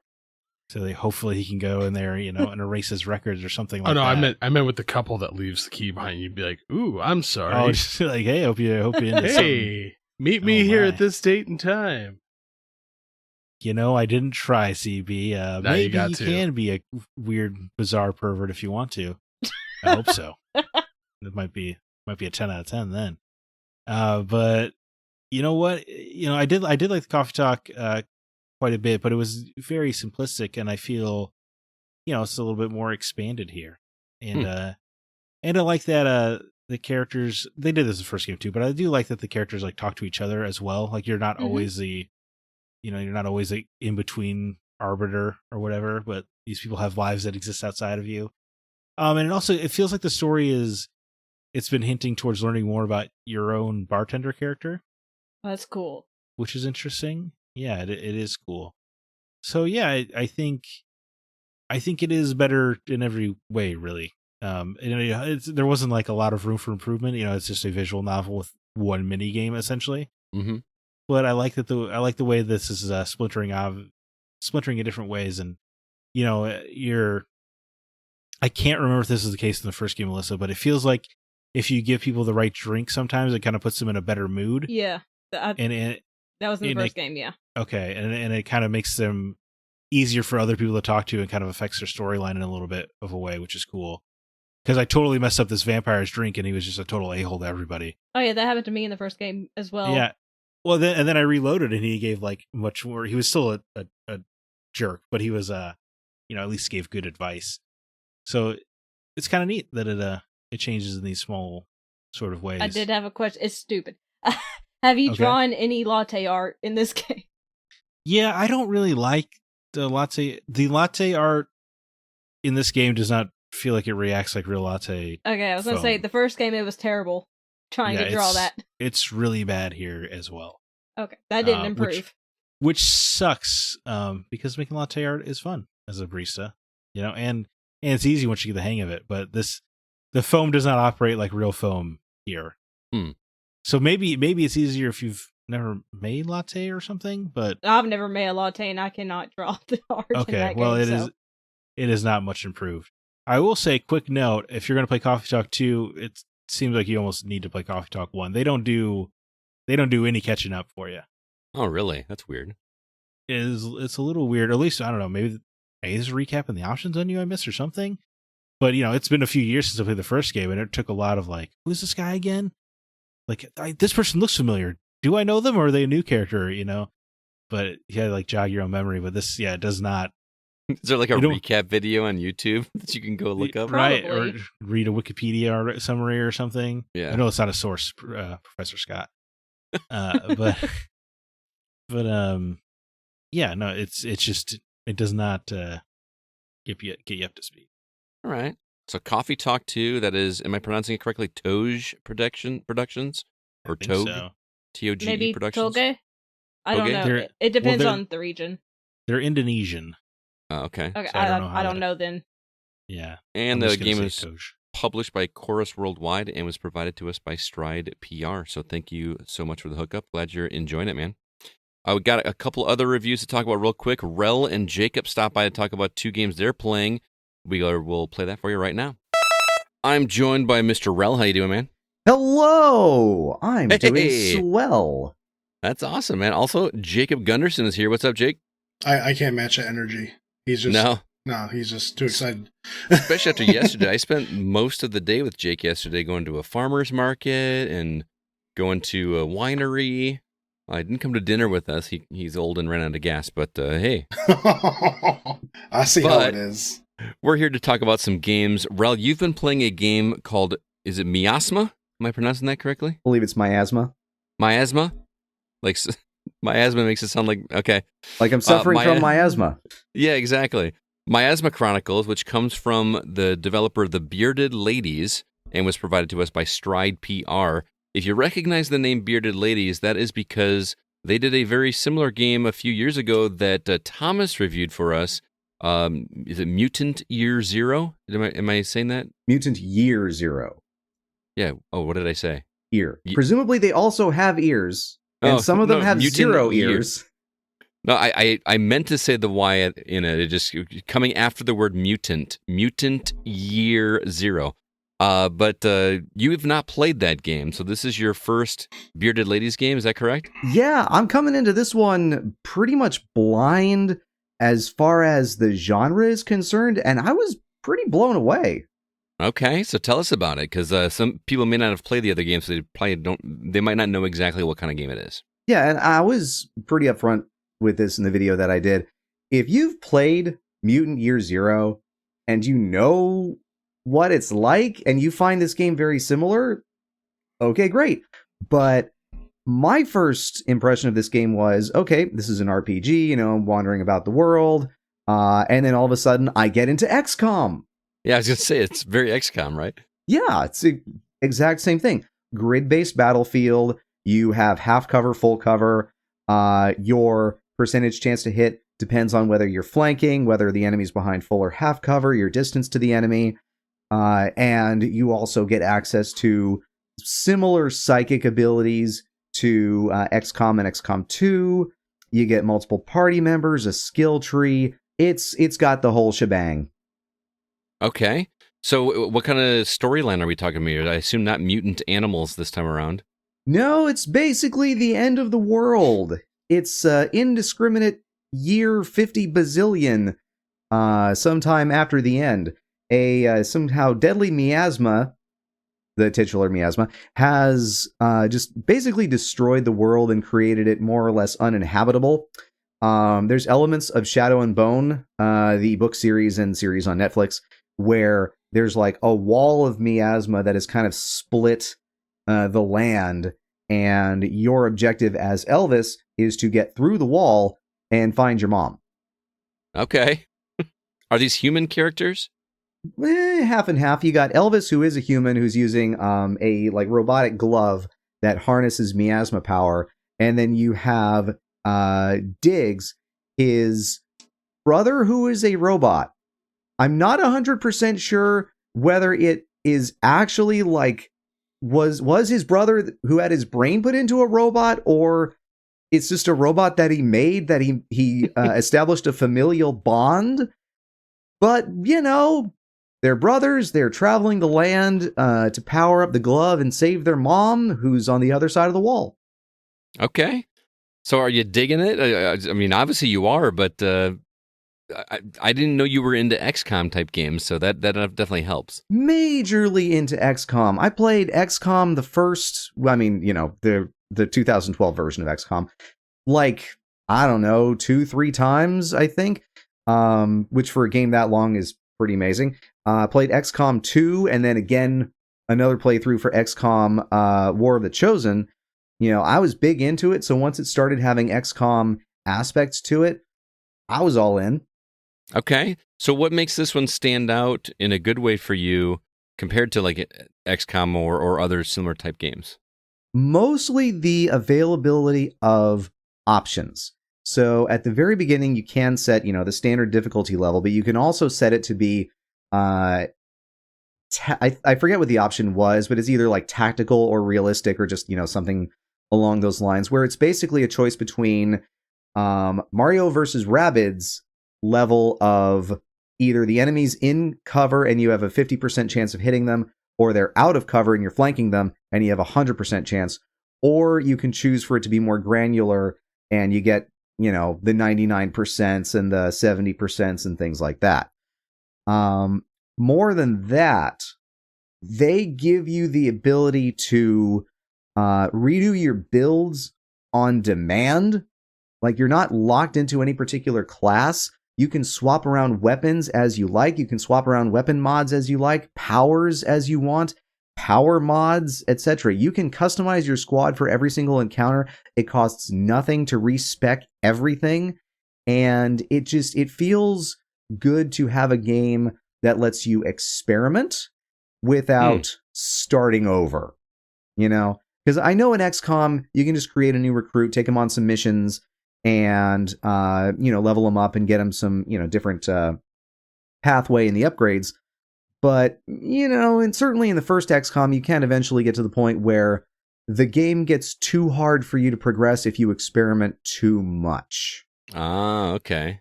Miasma Chronicles lets you play around. Gotcha.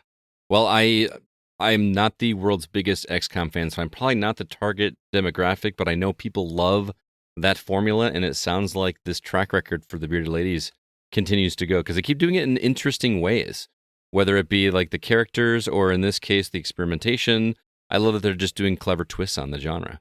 Yeah, and I also do want to mention, for anybody who's only played XCOM like me, the XCOM-style battles are basically how encounters play out.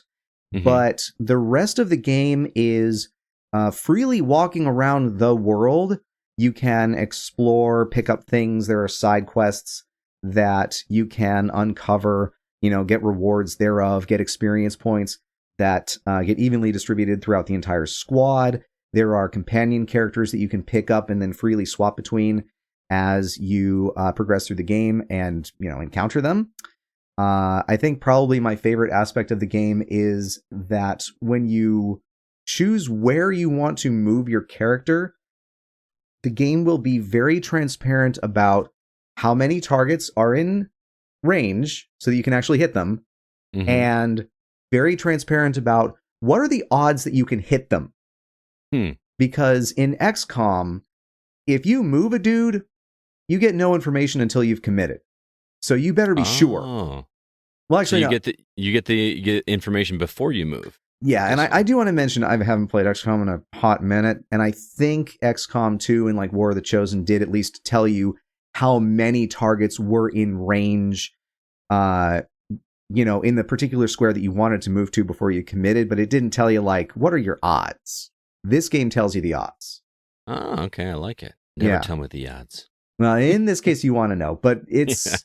I think it's a lot more friendly to people who have never played XCOM because you can tailor the difficulty a little bit more than XCOM generally does. And it's, like I said, it's more upfront with the information, so it's more accessible. Gotcha.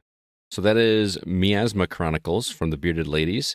Sounds like an easy recommendation from you, man. I mean, absolutely. If you like XCOM, there's plenty there for you. If you like Mutant Year Zero, it's basically more of the same, again, as I understand what Mutant Year Zero is, and obviously I need to go back and play that game now that I've played this. And I should mention it is going to be available on PC on the major platforms, as well as Xbox and PlayStation 5. Do not believe that there is going to be a Switch version. It is $50 American.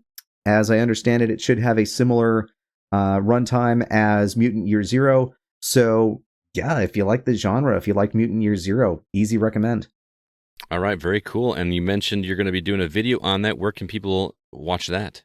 It is going to be on my YouTube channel at youtube.com/RellePlays. That's RELLE Plays. Awesome, man. Thanks so much for covering that one for us. I do appreciate it.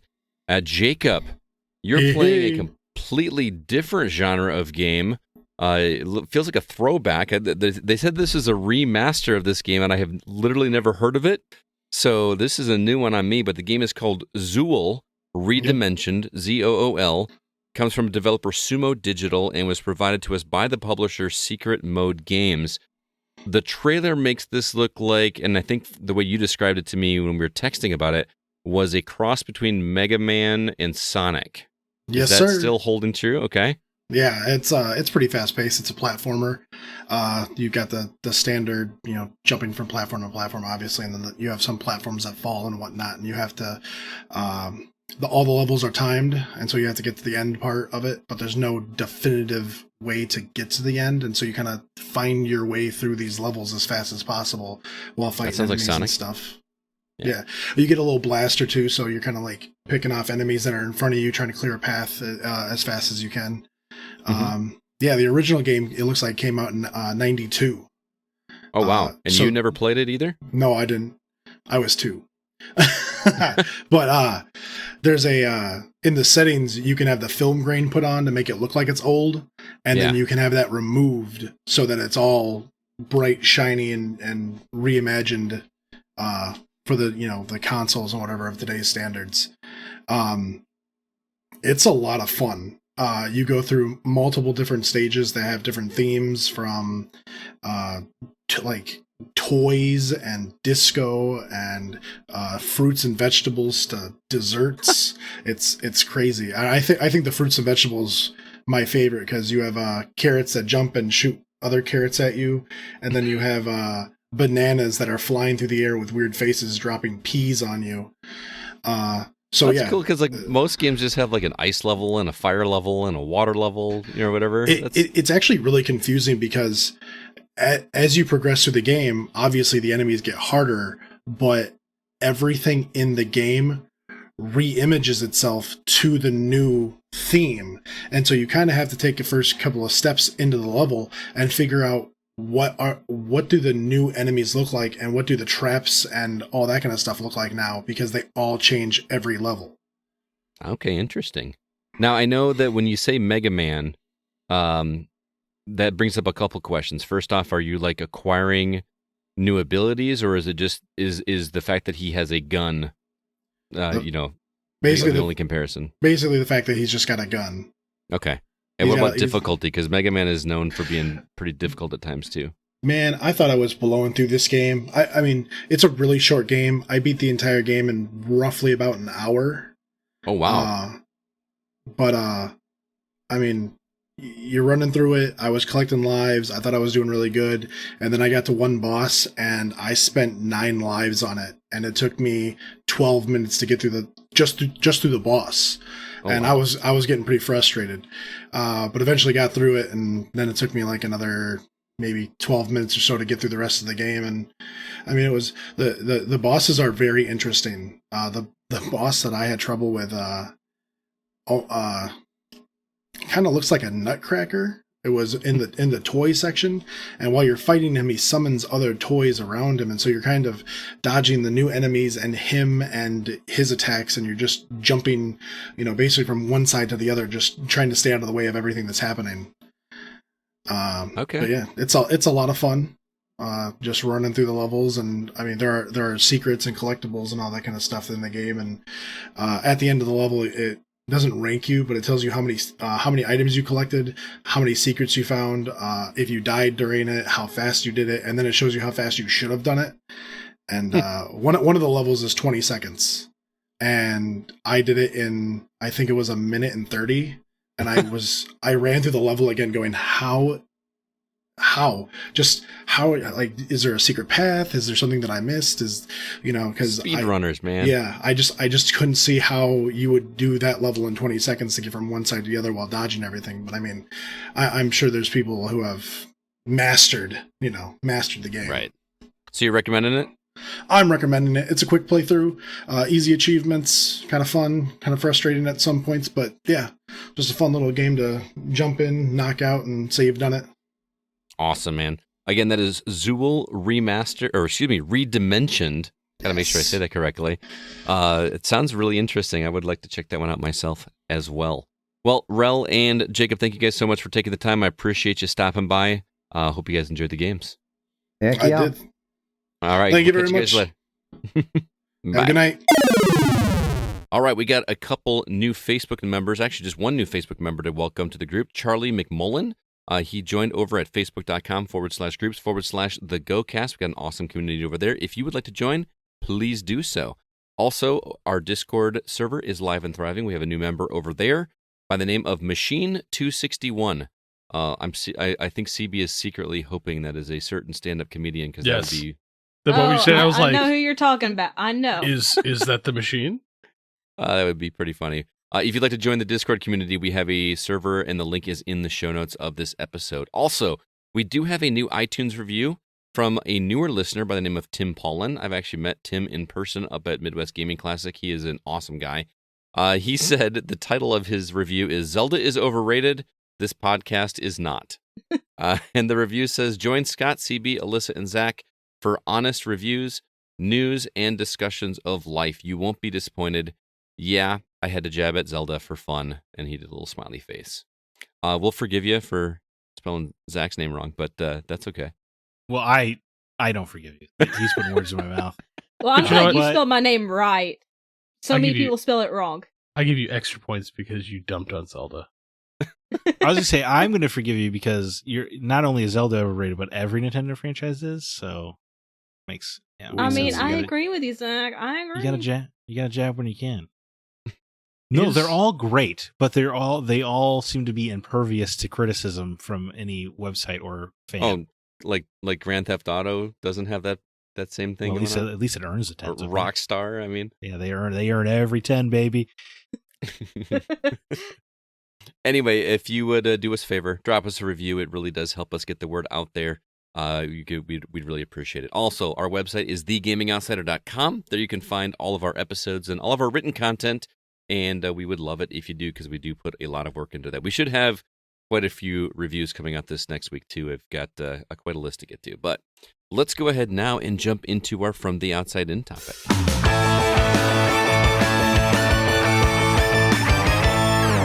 This week's topic was Alyssa's suggestion. She wanted to talk about games that we regret never finishing. Sometimes life just gets in the way of our favorite hobby, so we're going to admit to the games we simply never got around to completing despite thoroughly enjoying them. So I want to start before we get to our list and the ones from our listeners, but what causes you guys to stop playing a game even though you really enjoy it? Boy, that's a loaded question, because isn't it just you get distracted, right? I mean, why else would you not finish it? Yeah. You know? Yeah. Because video games really get you in this momentum where especially if you love it and it's long, where you're like thinking about it when you're not playing it and stuff. So the only real reason I feel like I ever stop is I got distracted by some other game, because we're all on this podcast, we feel like we have to keep up, which, you know, I've been doing a lot better about personally, where I'm just like, I want to play this game for me, I want to finish it. But, you know, like Hogwarts Legacy, right? I was in the middle of, and then I got sidetracked by other games. But I managed to come back to that, which we can talk about later, about coming back to games. But it's just if you get stopped like 80% of the way through a game, I feel like that's almost the hardest time to come back. when you could feel that you were almost done with it, and now you got to come back in and just wrap it up. It Yeah, can be Nier tough. Automata says hello. Right. Well, yeah, you're the final boss. I know. I'm a little more than 80%. Of the Yeah. first playthrough. I still don't know what is happening in that game that everyone is in love with, but yeah. I'm with you, though. It's a distraction, because there's something in my brain that says that game that I'm enjoying is going to be there forever. I can go back and play it whenever I want, but I want to be part of the conversation of this new hotness right now. Yeah, and I mean, not even necessarily just because of the podcast, just because I want to be there. I want to be in that zeitgeist of what everybody is talking about, and see what everybody is talking about on another podcast or amongst my circle of friends. So, yeah, it's you know, we have this big talk in our head that I'll come back to it, and then life gets in the way, and more games gets in the way, and it's rough. I always wonder if book readers do the same thing. Do people start books and then get 3/4 of the way through and then just stop and then start a new one? Yes. I have that's a it. pile. Oh, that's so interesting. I think I finish pretty much every book I start. I mostly do. I have read some books, stopped, and then I thought, well, I'm gonna have to start this from the beginning again.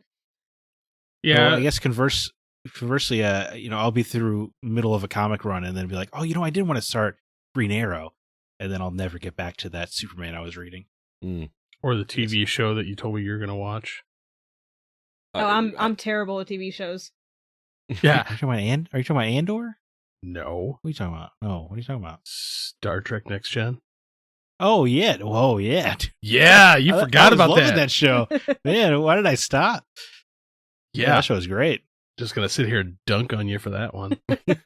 That's fair. I deserve that. The look on your face, you're like, what? What did I forget to watch? I was like, what am I in trouble for? What did I do? Like because you and I were having back and forth conversations about that. Yeah, dude. Next Gen was so good. What am I doing? Yeah, why did I stop? now Zach's gonna be like, oh, I need to stop watching this and go back to that. Right.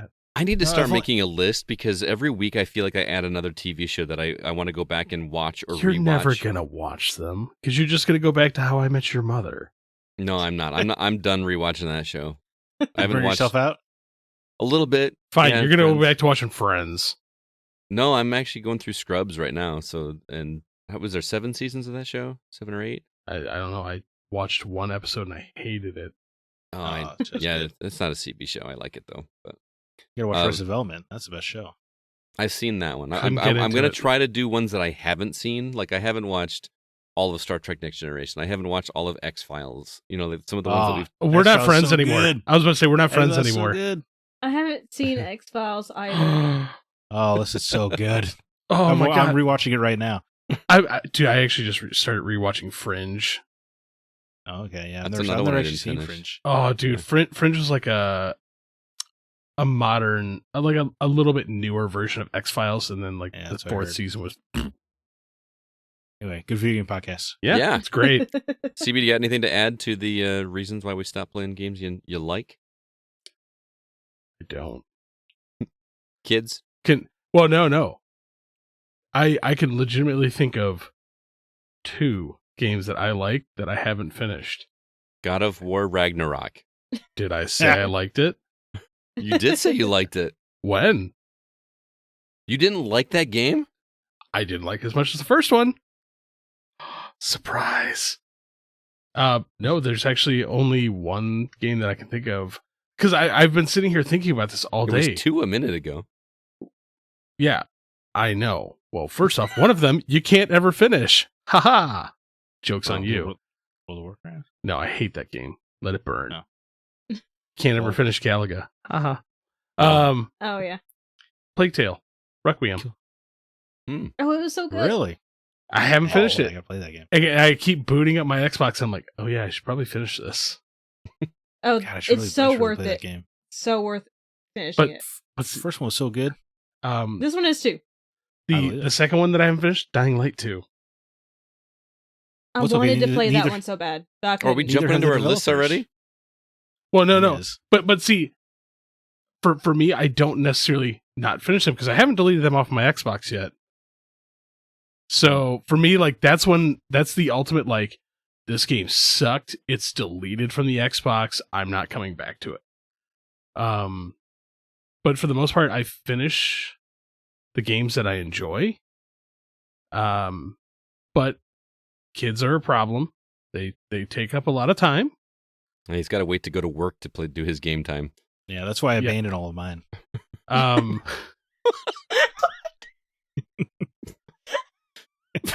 Wow. You just said it so matter of factly and coolly. Yeah, I was just like did that? I thought I misheard him for a second. Like he didn't really say that, did he? yeah, I guess so. I mean, priorities. I think I chose correctly. I think little Timmy might disagree with you. Yeah, well, dude, if Timmy was playing Hogwarts, he would understand. Bravo.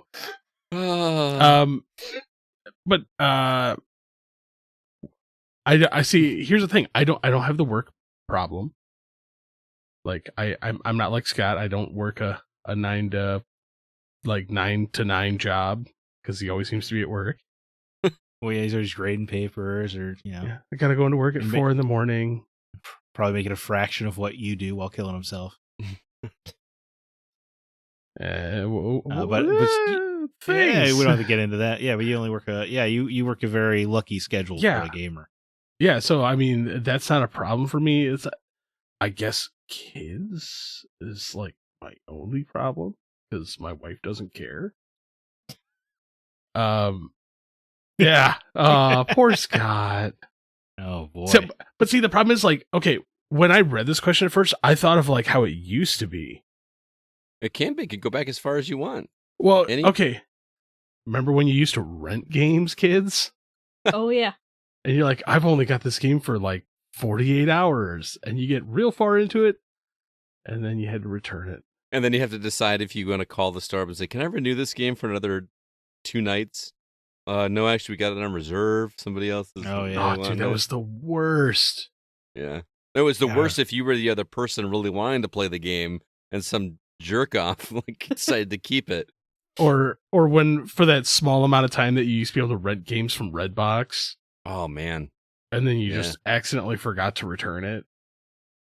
Dude, Redbox was sweet. Redbox used to be sweet.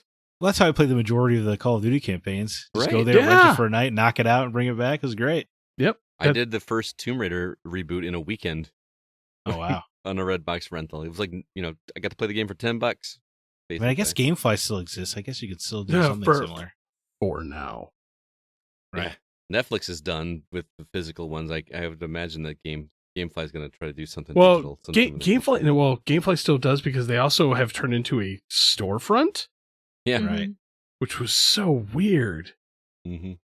Well, they do the cool thing, I guess, what we're talking about, where you can rent a game and then you can keep it by paying like a discounted rate, and they send you the box and manual. It's cool. That is cool. Mm-hmm. So what do you guys do to get back into the games you love? Like you gave up on one that was really doing it for you, but for some reason you backed off. How long is too long to just admit defeat? I hit start. That's how I get back into a game. I hit start. It's very complicated. Yeah, it is. You and I have talked at length about this as well. I don't get how you can forget controls. The fingers never forget. No, it's just for me, like, I can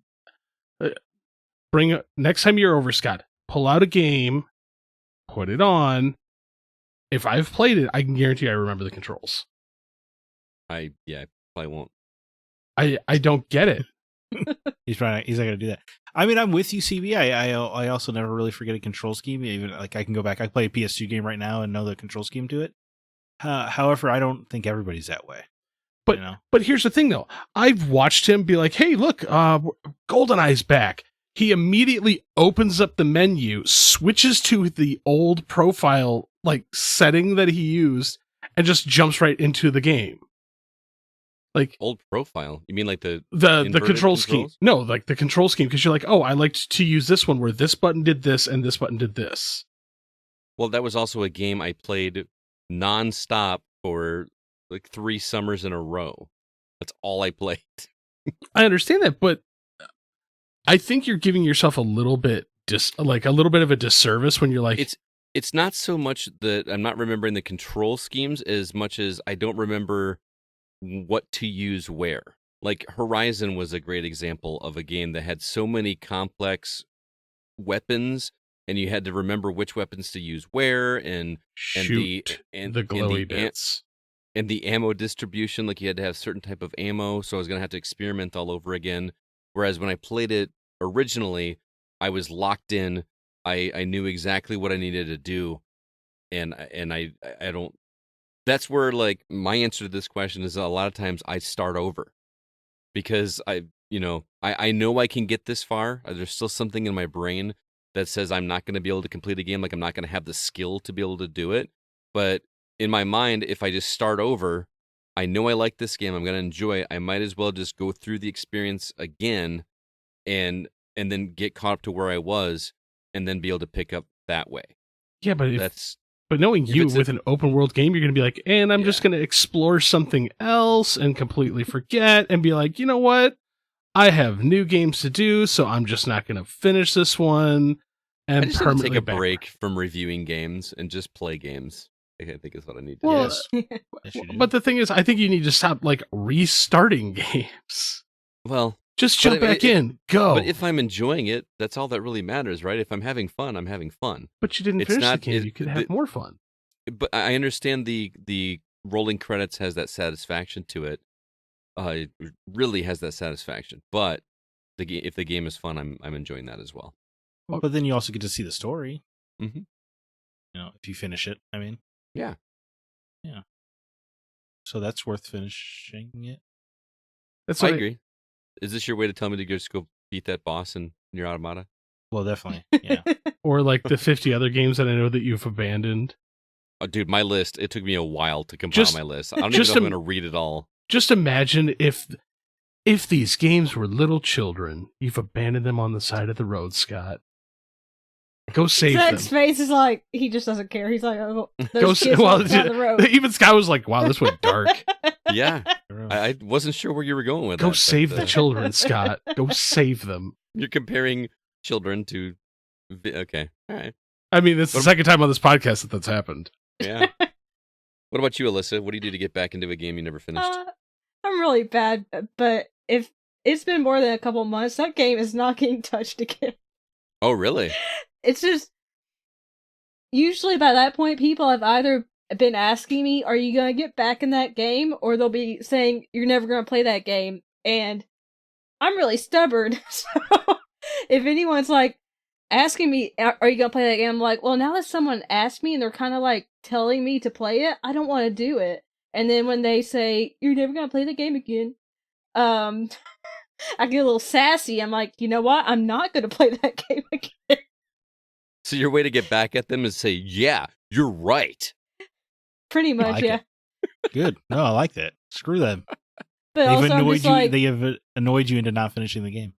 but then I still remember like the story of the game, and I don't know, just jumping into the middle of it again. For some reason, I'm just like, I don't feel like doing that. So I haven't done that with mini games. I don't have a huge list, but yeah, I do have a bad habit of just completely dropping the game, even if I really enjoyed it. Uh-huh. Most of the Do you- time, out of spite. Do you do the CB thing? And I do it as well, where like you just delete it off the hard drive just so that you don't see it in your... Oh no, I keep it on the hard drive, and I just am like, you see me, game.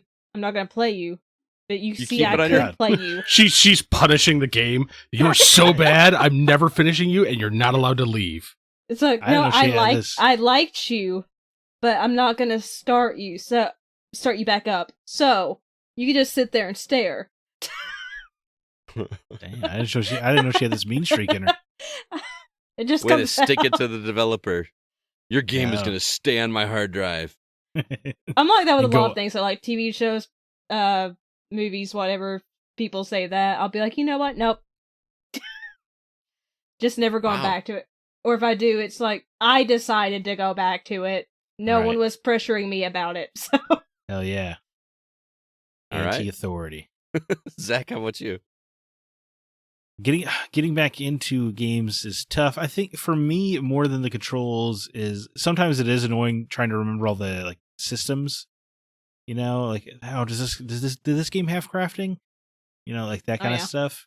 Although every game has crafting now, so whatever. Oh, dude, coming back to a crafting system after you've been away from it is like, especially when you have so many different items and... oh, Right. Some of them can be so complex. Yeah. But for me, it feels like if I leave a game and I'm like 70% of the way through or whatever, when I come back, like the narrative momentum is lost to me. Mm-hmm. So it could be kind of hard to get geared back in and kind of feel immersed in the world and stuff. Because I come back after too long, I just feel like, well, I'm just here to like check it off the list of games, you know. So it's hard to feel wrapped up in the world as much. So it can Yeah. be tough if I'm away for too long. I can see that. But getting back into it, sometimes I do just fight through that and get to the end anyway. But sometimes, much like Scott, I just restart that bad boy because I want to be wrapped up in the emotion of the story and the world and the characters and stuff like that.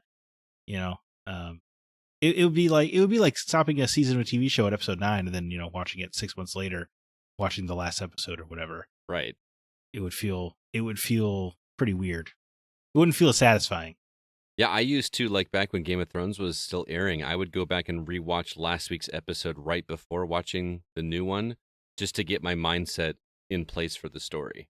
Even though it had only been a week, it was still nice to be able to like finish that episode and then just jump right back into the new one. Yeah, but you also rewatched the entire run before a new season starts. I did, yeah. I guess he likes Game of Thrones. I really like Game of Thrones. I like Game of Thrones too, but at that point in time, I would be so annoyed with the show. I never once was. I don't think you could. I don't think you can get annoyed with those first 5 seasons. It's pretty perfect television. I mean, you're correct. I'm just trying to imagine that with like longer run shows. Like, oh god, Like trying to catch up on Simpsons every time there's a new season. oh, Oh my god, could you imagine? Terrible. All right, so it is confession time. What titles are you almost ashamed to admit that you couldn't roll credits on? We're going to start with Alyssa this time. Okay, so one that I'm actually tempted to start, but don't know if I will, is start again. The Evil Within 2, because I really loved the first game. I played about so good. half of the Evil Within 2, but I think I got distracted by another game that came out that time. And I just never went back to it. And again, like I said, I'm stubborn. So, I'm like, you know what? Back burner. But I do want to go back to it, because I do remember enjoying it, and I'm to the point where I've forgotten the story. And remembering the story is one reason why I don't go back to games, is because I don't want to start it over, because I remember everything, and then if I go halfway in, I'm like, I took too long of a break. So, if I forget the story, then I'm more likely to want to go back. So, Evil Within 2 is definitely one.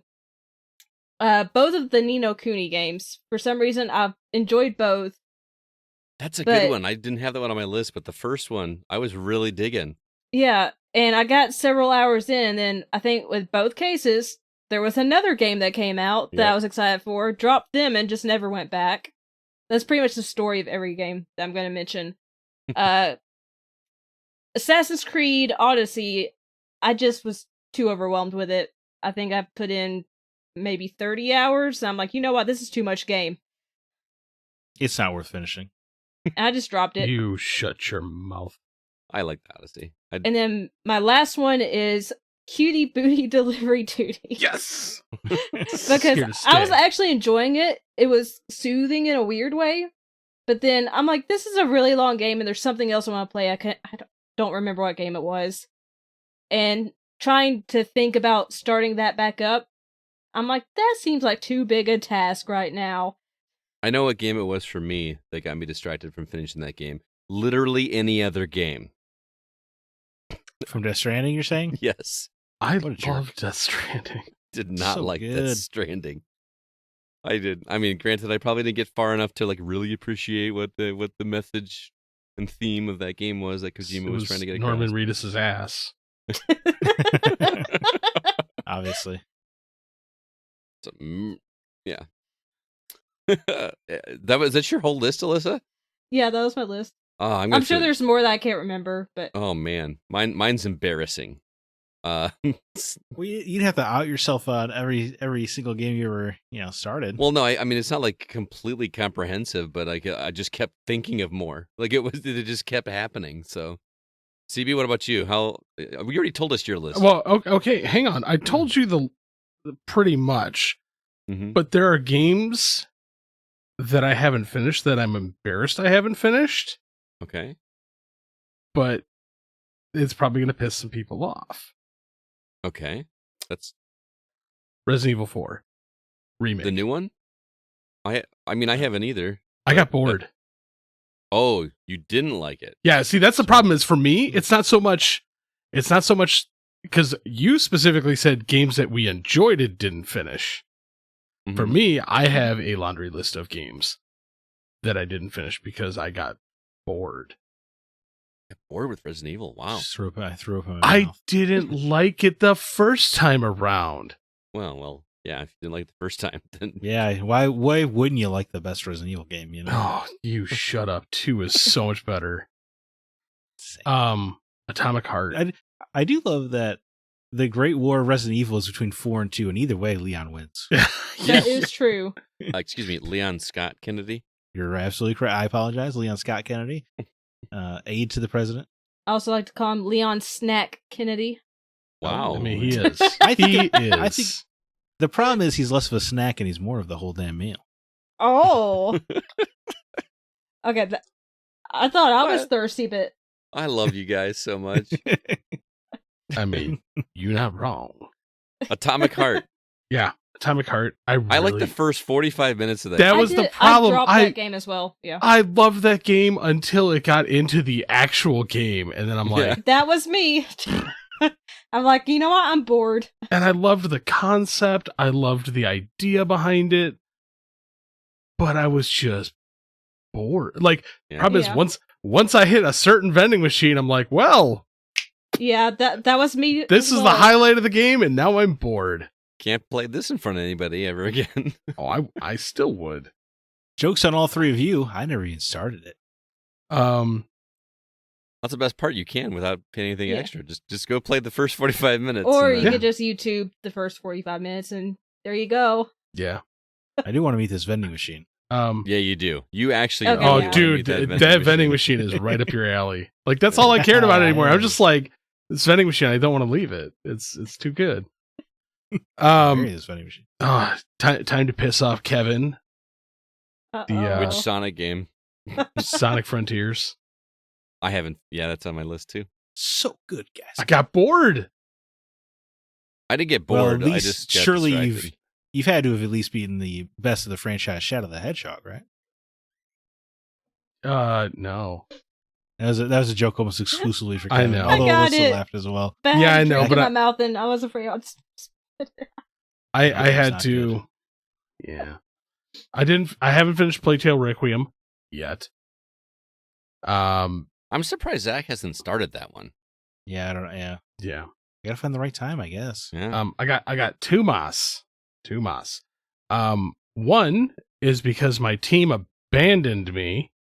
I forgot about that as one of my excuses. Aliens, Fireteam Elite. Is that a game you finish? Is that... There's a conclusion to story. Okay. Y'all I was abandoned having me. fun with that. Y'all abandoned Nobody me. ever asked me to play it again. You left me in the hive, man. I That got was a pretty fun A-pwned. game. Yeah.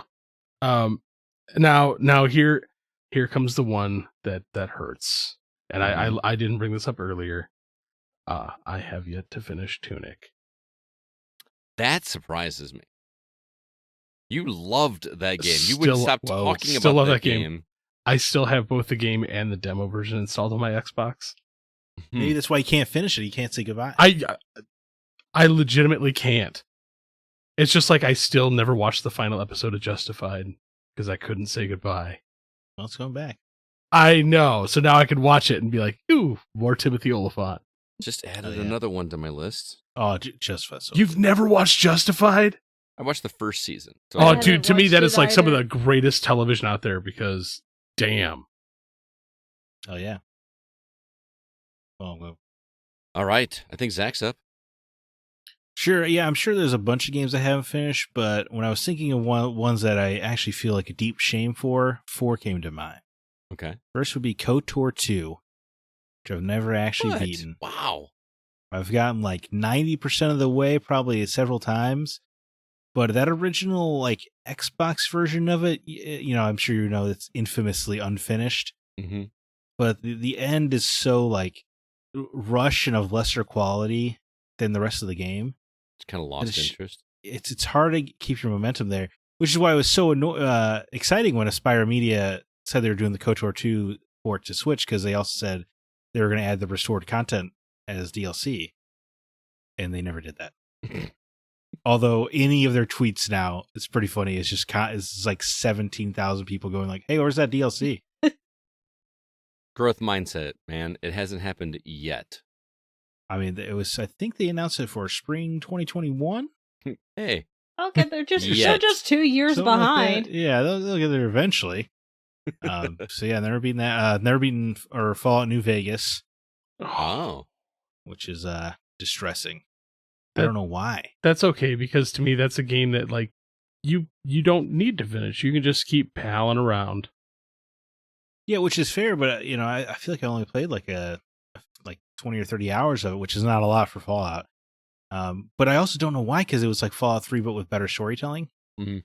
So it's Yeah. really just like I Till you should get to the really get end. back in there. You really need to, Yeah. because that actually disturbs me a little, because it's Well, I so keep good.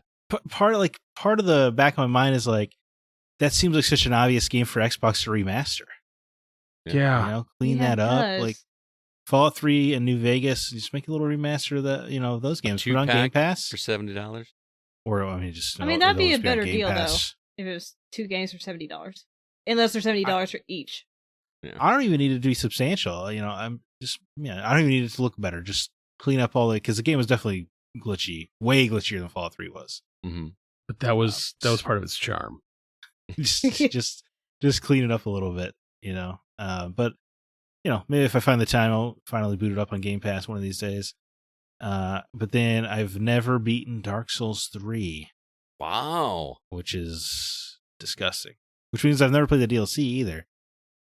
But I got like, because I didn't play it when it came out, but I played it like right when I was moving. So I got like 75 hours into it, and then I moved, and it was like all the stuff of setting up in a new city, Mm-hmm. like when I moved to Kansas City or whatever.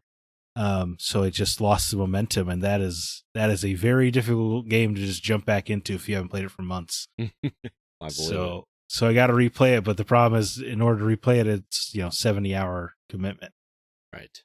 So that sucks. But that is a deep shame, and I need to fix that hole. Pretty close. But then the one I think I feel the most ashamed about is Metal Gear Solid 5. Oh, okay. Because it's it was the last one. It's the last Kojima one we'll ever get. But I remember the gameplay is sublime. It's so fun, incredible stealth. Gameplay and all the base building and stuff like that. It was all great. The problem was the story was not really present, which was weird for Metal Gear Solid. It felt like it was such a response to there's too many cutscenes in Metal Gear Solid 4. So like, well, what if we took them all away? That really sucked. And more frustrating than anything, and I know the spoilers, I've watched all of the cutscenes online because it doesn't take very long. But not hearing Snake talk that much sucked. And hearing him talk and not be David Hayter was depressing. Look, I love Kiefer Sutherland, but that's not the voice that comes out of that character. And there is a storyline reason for why he doesn't talk as often. There's not a storyline reason for why he sounds like Jack Bauer. There's a storyline reason for a lot of ridiculous things that happens in that game. Like it does, which I Quiet. appreciate. At least. Yeah, Quiet is the most ridiculous. I'm sorry, I still love that. I know I'm like in a minority, but I think that is just. I love it because when everyone was like questioning, like, why is she basically naked, and he's like, all of you, Kojima was like, all of you will feel terrible about yourselves when you find out the real reason she has to dress like that. And nobody did. Nope. Okay, I've The never reason, played this game, but I need to look up the reason why. dude, it's pretty bad. It's pretty obvious that like we want a super naked character. Let's come up with a reason why. We had to justify it so that we could. Yeah. Amazing, but Great. it bums me out that I've never beaten that game. But there's got to be, surely there's a fan mod on PC, right? Just slotting David Hayter in there. Oh, I didn't even think about that. That's a good idea. That'd be good. Yeah, I'll play it then. All right, I'm not gonna read through my entire list because I have many. But you mentioned Resident Evil 4 already. More recently, Jedi Survivor is also on my list. Again, I plan to get through that this summer, but I make no promises. This one is really embarrassing. Far Cry 6. I never finished. Oh, Remember wow. how excited I was for Far Cry 6? Yeah. Oh And yeah. then I played it for about 10 hours and then I never got back into it. The one I actually put in the video for this question on social media was Assassin's Creed Valhalla. I got to London and stopped. I didn't even hardly get into that game. I heard everybody talking about how many hundreds of hours or over 100 hours just to complete the game, not even do everything. I kind of With that game, I've always gotten the vibe from you that you don't really want to finish it. From me? Yeah. that I don't want. Oh, why? Because I didn't. Because every time you talk about Valhalla, you always just talk about like how it's going to be 200 hours. It doesn't sound like you want to put yourself through it. Yeah, I feel like I don't have the time budget that I did when I first started playing Assassin's Creed games, and it was something different about sitting down and just like getting enveloped into a world and being a part of it, and now feeling like I got to hurry up and get through this game, and I can't do Right. that with a 200-hour game. So you're clearly never going to play Starfield, Elder Scrolls, the next Fallout. I mean, I'm definitely playing a Fallout game. There's no way I'm not going to play the next Fallout game. I will clear everything. We'll see about Starfield. I'm not sold on Starfield like you are yet. So. By the time Fallout 5 comes out, you'll be retired. You'll have time. Probably. Chorus. I loved Chorus. Oh, yeah. I did. And I never finished it. You didn't finish it either? Yeah. No, I didn't like it. Oh, you didn't? I also... No. You two were hyped on that game, and I played it, and I'm kind of like, ugh. I also didn't finish it, though, Scott. I thought it was great. I thought it was great. Don't know why. That and Star Wars Squadrons. Squadrons is good. That one I wasn't as into, but Chorus was like almost like a spiritual sister to Crimson Skies in many ways. That's what it felt like to me, and that's why I kind of dug it. So I never finished Spider-Man Miles Morales. Finished the main game, but I never did Miles Morales. That's sad. Yeah. It's not as good. It's a shorter experience, isn't it? Yeah.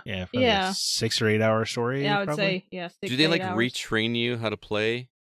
Like it came out believe so. after Spider-Man. Yeah. Do you have to like? Yeah. Okay. Uh-huh. So it's not like I have to like have been playing Spider-Man for the 12 hours or whatever. No, in fact, I would say it's actually easier because Miles has some extra powers that Peter doesn't. Oh, okay. Fair enough. Let's see, what else do I have on my list? Final Fantasy 3 or 6, whichever way you want to call it. I've gotten to the final boss of that game when I used the cheater method, and I didn't, because I used the cheater method, I couldn't beat the final boss because I didn't have enough magic ability. So I've seen, one of these times, now that the remasters are out, I want to really play through that with like the XP cheater thing so I can just get through. Final Fantasy 8, I never finished. Oh, wow. I restarted that one again recently too, just because I'm like, I gotta get through this game. Lost Odyssey. I forgot about that one. I went through 3 discs, and there was a moment where I got stuck. I just never went back. We've actually all talked about this before. Yeah, it's all we've the same mentioned moment. it. Yeah, it's all we all dropped it at the same time. There's a very specific roadblock in that game. Yeah, it was so What a good up good until game. that point. Yeah. Yeah, what a great game until then, though. I know, which makes me sad. I never got to finish it, but that. Yeah. Roadblock. Terrible. Yeah. Darksiders. How did I not finish Darksiders? Like the original. What? Yeah. Yeah, that seems like it'd be right up your alley. It was. You haven't seen the ending of Darksiders? No. What the hell? No. We gotta have to do that. I might have to add that to the list this summer. Dude, you gotta bump that one up near the top. Yeah. I mean, if you're craving traditional Zelda, that's a total ripoff right there. Right. But also, dude, the ending is so good to Darksiders. Yeah. Yeah, it's so good that it makes like 2 and 3 worse because they haven't addressed the ending. Oh, okay. Man, that's fascinating. Yeah. Wow. Dishonored. I actually really liked Dishonored, and I never finished it. Don't know why. Okay. Same with Sleeping Dogs. That was a perfect Scott. Yeah. Okay, that upsets. That game's great, dude. Yeah, I never finished it. Hollow Knight. You remember what knocked you off of Sleeping Dogs?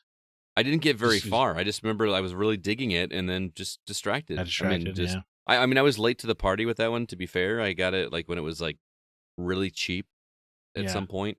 But Hollow Knight, I played a ton of hours in that game. That game is massive. Who really finishes Hollow Knight? I don't know, because that game, it just keeps going and going and going. Same with Dead Cells. I think I got to the final boss once or twice. But that, I mean, do you really beat Dead Cells? Because you just like do another run, right? No, there's things. Yeah. Legends tell of credits in Dead Cells. Yeah. And then I go ahead. I was gonna say because some of the DLCs like tie into more of the story that you're finding out. Okay. So Castlevania. Okay. Have at you. I went back into the Wayback Machine too and looked to try to find some old games, like really old games that I never finished. I never finished Little Nemo, the Dream Master on the NES, which was a game I absolutely loved as a kid, but that game was As a group, we were really close that one time. We were really close. We actually did that for a Patreon episode a few years ago, and we sat down and tried to just go through and beat that game. That game is hard. Yeah, And it's not easy. I remember getting to a boss with a penguin. I couldn't remember if that was the final boss or not, but it was just like stupid. I'm pretty sure we bailed out on the train sequence. The train sequence was rough too. And then the other one I had, last one from the NES era, was Faxanadu, which was a game I loved when I was a kid. I don't know if you guys have ever played it, but it was like an RPG, but it had platforming, and just really loved it. It was an adventure game. I remember specific sequences of it, and I just never got around to finishing it. Not sure why. Yeah, So- it's not like it's less than 25 feet away from you. I know. I could do it, but who's got the time, man? Who's got the time? All right, so those were the games that we are ashamed to admit that we never finished. I am embarrassed that I had the longest list out of, I think, all of you together. But let's see what our community said. Starting on Facebook, Nate, why don't you kick, or Zach, why don't you kick things off?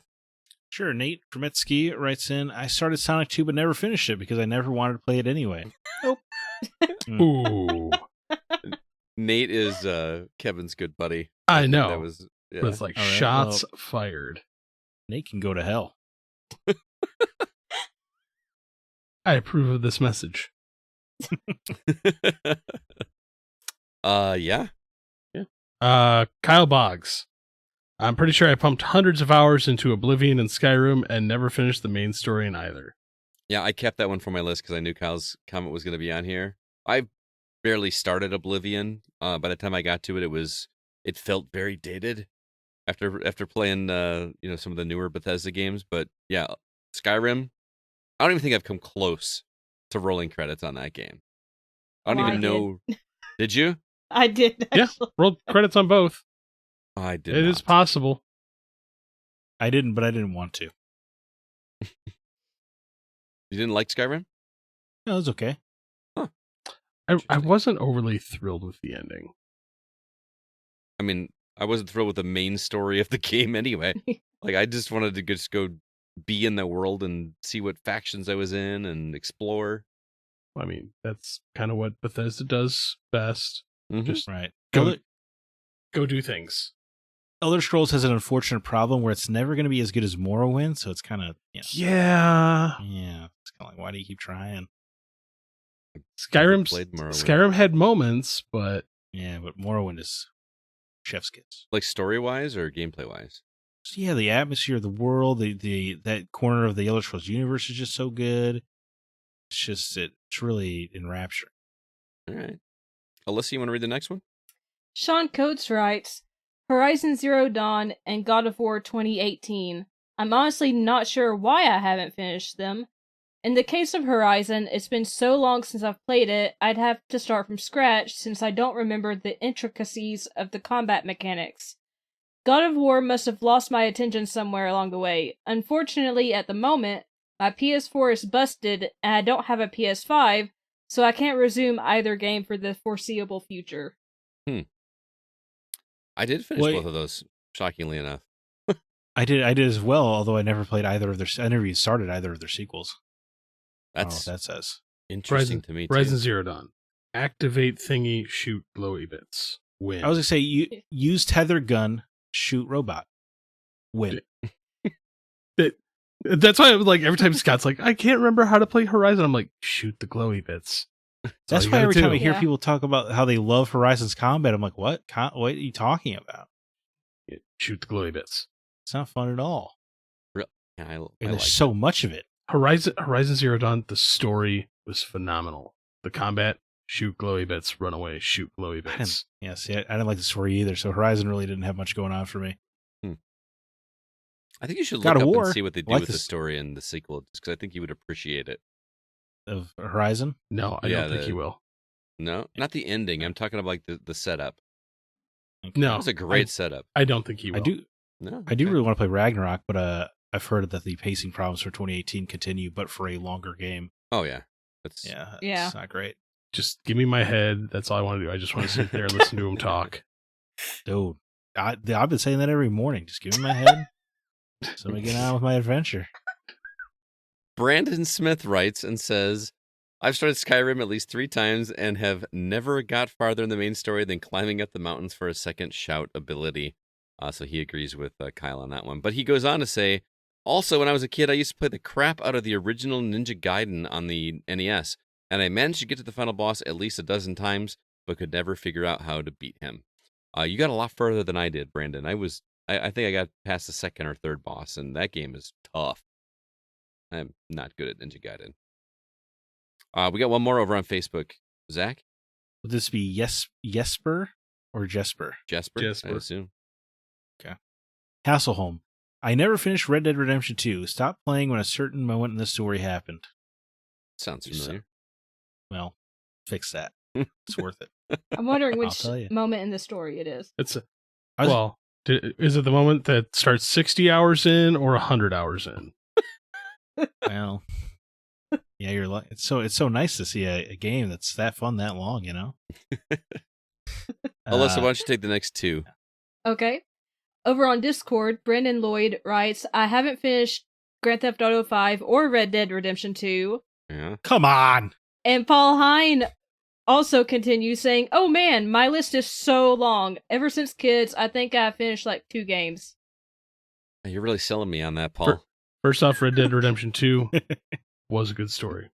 Grand Theft Auto 5. Best, Steven. It's the best, Steven. I have the last Grand Theft Auto I finished was Vice City because they all, to me, kind of sucked after that. I don't remember the story in Grand Theft Auto 5. I just remember a bunch of crappy people doing a lot of crappy things. Yeah, That's That's all I pretty remember. much. But Red Dead I- Redemption 2 is fantastic.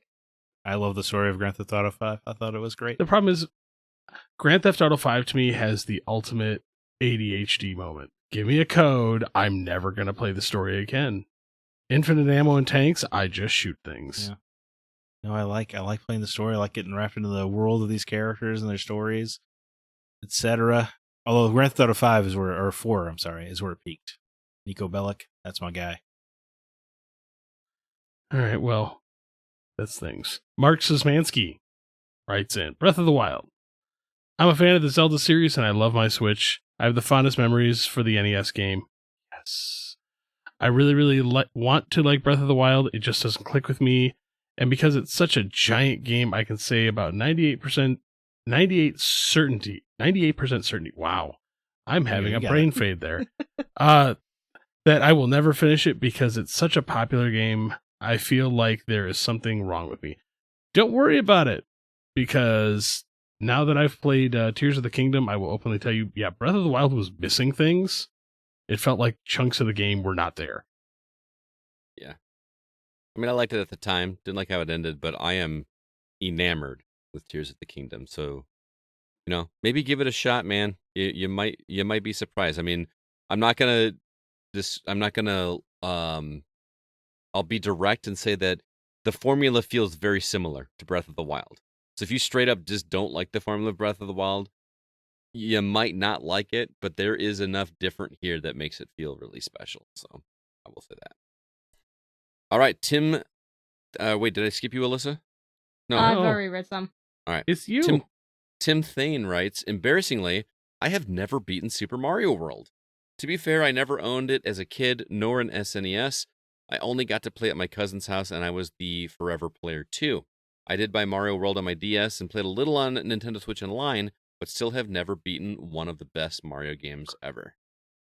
I mean, you could knock that one out in a few hours. Have you never beaten Mario 3? That's the best Mario game ever. Man, that Well, it is, yeah. Well, it's the best 2D one. It's tough to top Galaxy 2. I feel like we need to do like a bracket for like best Mario game. Yeah. Yeah, that'd be cool. And just I think break it. Bowser's Fury is a real contender, honestly. That's a great Mario game. I thought it was great. Zach? Thomas Bex writes in, I remember being unable to beat King's Quest 5 or 6 because I had forgotten to do something at the start of the game, which made the game impossible to finish. Oh, Sierra. Sierra had that a lot in the old days. I never bothered to finish it because I couldn't be arsed to start the game over. Yeah, dude, Sierra was mean to players, man. That's just brutal. You forget to do something at the beginning and you play through the whole game. Should have been thoughtful. Oh, I forgot to pick up this ring that's under a pillow at the beginning of the game. Oh, Yeah, you're exactly. never gonna win. All right, Alyssa, we got a comment from our brand new member over in the Discord server. We do. Machine 261 writes in, mine would be Mario 64. I had a Nintendo 64 in high school, but for some reason never picked it up. Even bought Super Mario 3D All-Stars a few months ago, but only 17 stars in. I am ashamed, haha.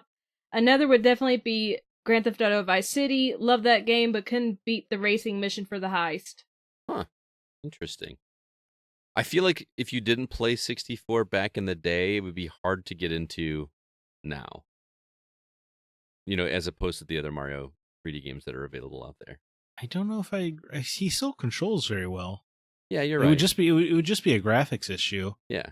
But if you're going into a Nintendo 64 game, you should expect it to look like a Nintendo 64 game. Exactly. Yeah. Let's see who's up. CB? Yeah, CJ Moore. I've never played really any Zelda game. Growing up, my brother was the Nintendo guy, so I felt like I had to be the Xbox guy with a chip on my shoulder. Missed out on a lot. Yeah. Follow up real quick. Dr. David Newman. Never played a Zelda game either. I had a Game Boy and a Wii growing up, and Zelda never appealed to me. So what you're saying, David, is that we need to, this summer, get him to also play Ocarina of Time so that we could do a Break the Seal with both of you guys. I don't feel so alone now since CJ and David both said that, and also CJ has a little, saying he had a chip on his shoulder. I don't feel so bad being petty right now. Petty spaghetti. There you go. Guess what? Still never played Ocarina of Time either. Ha ha! I never thought I'd be in the minority in a conversation for having played Ocarina of Time. I've never played Majora's Mask either. Surprise! Well, yeah, that surprises me less because it really takes a refined gamer to appreciate Majora's Mask. Refined gamer. Alex Sheck writes and says, 3 that I embarrassingly was not skilled enough to finish: GTA 3, GTA Liberty City Stories, and GTA Chinatown Wars. They all just had a dumb mission I couldn't get past. There are actually a lot of games I enjoyed a lot, but you know how you take a break and you feel overwhelmed jumping back in? That's happened to me with all of these games. Zelda Breath of the Wild, GTA 5, Red Dead Redemption 2, Assassin's Creed Unity, Assassin's Creed Syndicate, Watch Dogs 2, Octodad, Firewatch, Lake, and Moss. Firewatch makes me sad. Firewatch is that's like a 3-hour game, isn't it? Yeah, it's 3 or 4 hours. Yeah. Short. Okay. Lake also isn't too long. Yeah, it's probably 5 hours. Alan, I'm going to catch you up. Assassin's Creed Unity, don't bother. It was kind of meh. Assassin's Creed Syndicate, the worst of the series. So now you're good.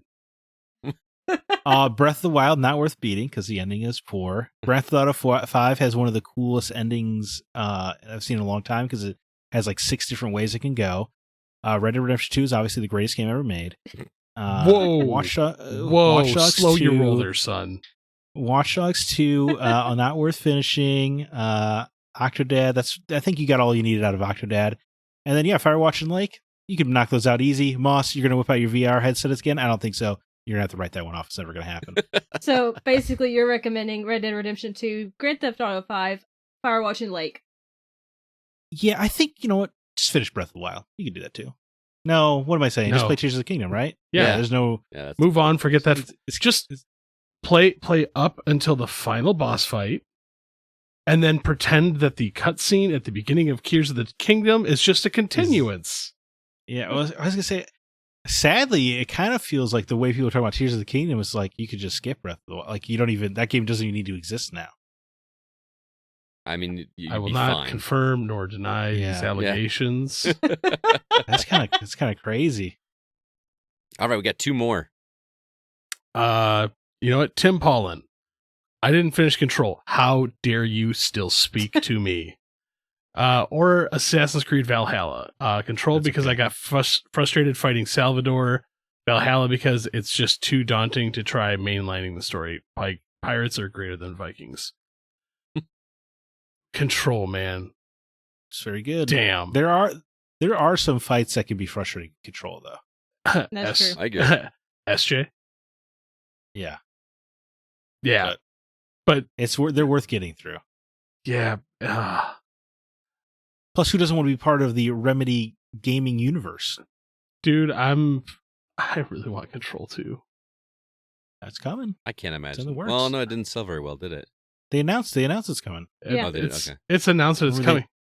But I have Yeah, a feeling it's going to they- morph into something else. And they doubled the development budget, which is cool. Just don't A call it sequel? Control 2. Just call it The Oldest House. I mean, what a great name for location. All right, Alyssa. David Newman writes, "It's funny because this is one of my favorite games of all time, but I never finished Red Dead Redemption. I completed the John Marston storyline, but after the epilogue started, I thought of it as a side mission that you could do. I didn't realize it was the means to the true ending, so I can't say that I know the ending to Red Dead Redemption." I never made it that far. Does it feel like that, Zach? Like the game is over? So David, I didn't want to tell you this on the podcast we just recorded together. Listen on Patreon now, because I didn't want to break your heart directly. But when you finish the John Marston cutscene, there's only one side mission you have to do to see the credits. Oh, okay. Yeah, that's true. Oh, that's kind of a bummer. Yeah, so you were probably 15, maybe 20 minutes away from seeing the end of the game. So that sucks. But Scott, to your point, they don't guide you to that side mission. So you could just feel like, oh, I'm just playing as this character now, and I can finish up side missions. Okay, no big Yeah, deal. it doesn't actually tell you, like, there's another ending. You think, you could think that was the ending. Gotcha. Boot up Red Dead Redemption, David. Go to the question mark in Blackwater, then just write it out to the end of the game, my friend. There you go. We did have a comment over on TikTok as well. Official Tatanka. I believe that's Aaron Hughes, if I'm not mistaken. Yep. He just simply said Breath of the Wild, which I think that's a lot of people's answer. Just that game is just very large. Had fun with it. And then, But I think it's also because we've all warned them, like, once you get to that final boss fight, just stop. It's so bad. It's so bad. The final boss fight sucks, and then the ending, like the reward cutscene, is terrible. It's just what a fart in the wind way to end that game. yeah. All right. Well, thank you, everybody that wrote in with that topic. And Alyssa, thank you for the awesome idea. That got a lot of legs out of that topic. It was a lot of fun to talk about. So, and thanks for the list of shame. Next week, we are going to be taking a deep dive on what's it called, Zach? The PlayStation or the Sony It's a PlayStation Showcase, which you said it's the first time they've done in quite First one since September 2021. So, yeah, probably a lot of good things to be talking about next week. So that's just going to be our topic for next week. But that's going to do it for this episode of The Gaming Outsider. Thank you so much for listening. This episode was produced by Kevin Honigford, and all the music you hear is written and performed by Grant Henry of Stemage and Metroid Metal. His website is stemagemusic.com. Please be sure to email us if you have any questions or concerns. Our address is feedback@thegamingoutsider.com. Zach, do you have any parting words or recommendations for our listeners before we wrap up for the night? Hey, I saw Guardians of the Galaxy Volume 3. It was very, very, very good. So that's, I mean, not too surprising. The Guardians are the highlight of the MCU, but I thought it was a really nice ending. Really good stuff. It's a nice ending. I think it's my least favorite of the three, though. For the parents out there, be careful taking your kids to that movie.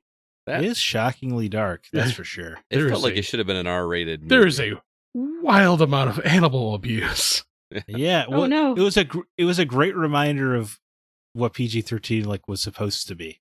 Yeah. I feel like some of these PG-13 movies could have easily been PG, but this one actually earned the PG-13. Like you should be a teenager to watch this movie. Yeah. Yeah.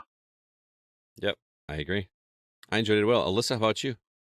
Well, this has stayed with me for the past couple of weeks, and I've got to recommend it. Daisy Jones and the Six. It's a limited series on Amazon Prime. I read the book to this and recommended it a few months back, and I can say honestly, since this is a book to TV adaptation, I love them both equally, but in different ways. Like, the book's wonderful, TV show's wonderful. I don't prefer one over the other. I love them both. The cast was fantastic. The songs are amazing. I'm still listening to the songs. Just seeing like how they filmed it. It's part faux documentary, part typical drama, following a fictional band called Daisy Jones and the Six back in the 70s. Just, I don't know. It was just so good. So All right. I really enjoyed it. Very cool. And CB? First off, Savannah Bananas, Scott, did you like? I did check out Savannah Bananas. That made me laugh. They're popping up on my feed now all the time. I need to see that in person. Yeah, because I feel like seeing it in the little chunks doesn't do it justice. I feel like I want to see the whole thing. Yeah. So, I have a soapbox moment. I hope Ticketmaster burns in hell. Oh, hell yeah! Like, I mean, I support this, but I'm interested in this. I have never been so infuriated in my life as I am right now with Ticketmaster and what it has done to the music industry. Because and what it's going to do to the music industry. Yes, because one of my favorite bands of all time is playing here in Rockford, Dropkick Murphys. We were gonna go, and then I pulled up anymore. the ticket price. The cheapest seats are $199 for like the nosebleed. Like, yeah, This is partially the venue's fault as well, right? Because they don't have to sell all their tickets to Ticketmaster. But the biggest problem is it all boils down to with what Ticketmaster has been able to do over the past 10 years. Everybody else is like, we can do it too. I pulled up my old ticket stub and my plane ticket to when I flew out to Boston to watch Dropkick Murphys play. And it did not cost me $199. it's nuts. I hope the owners of Ticketmaster, and if they're a publicly traded company and their shareholders, all burn in the fires of hell. Well, I mean, couldn't agree more. People are paying it is the thing. Like I am not, and I love that damn band. I've always wanted to see that band, and when I saw the announcement, I was like, CB and I are definitely going to see that show. But for $200, I can't. It just feels so scuzzy to me that especially a punk band, yeah, like screw the man, but we're gonna, encourage the man. It's pretty terrible. Yeah. It doesn't feel like they're doing their due diligence.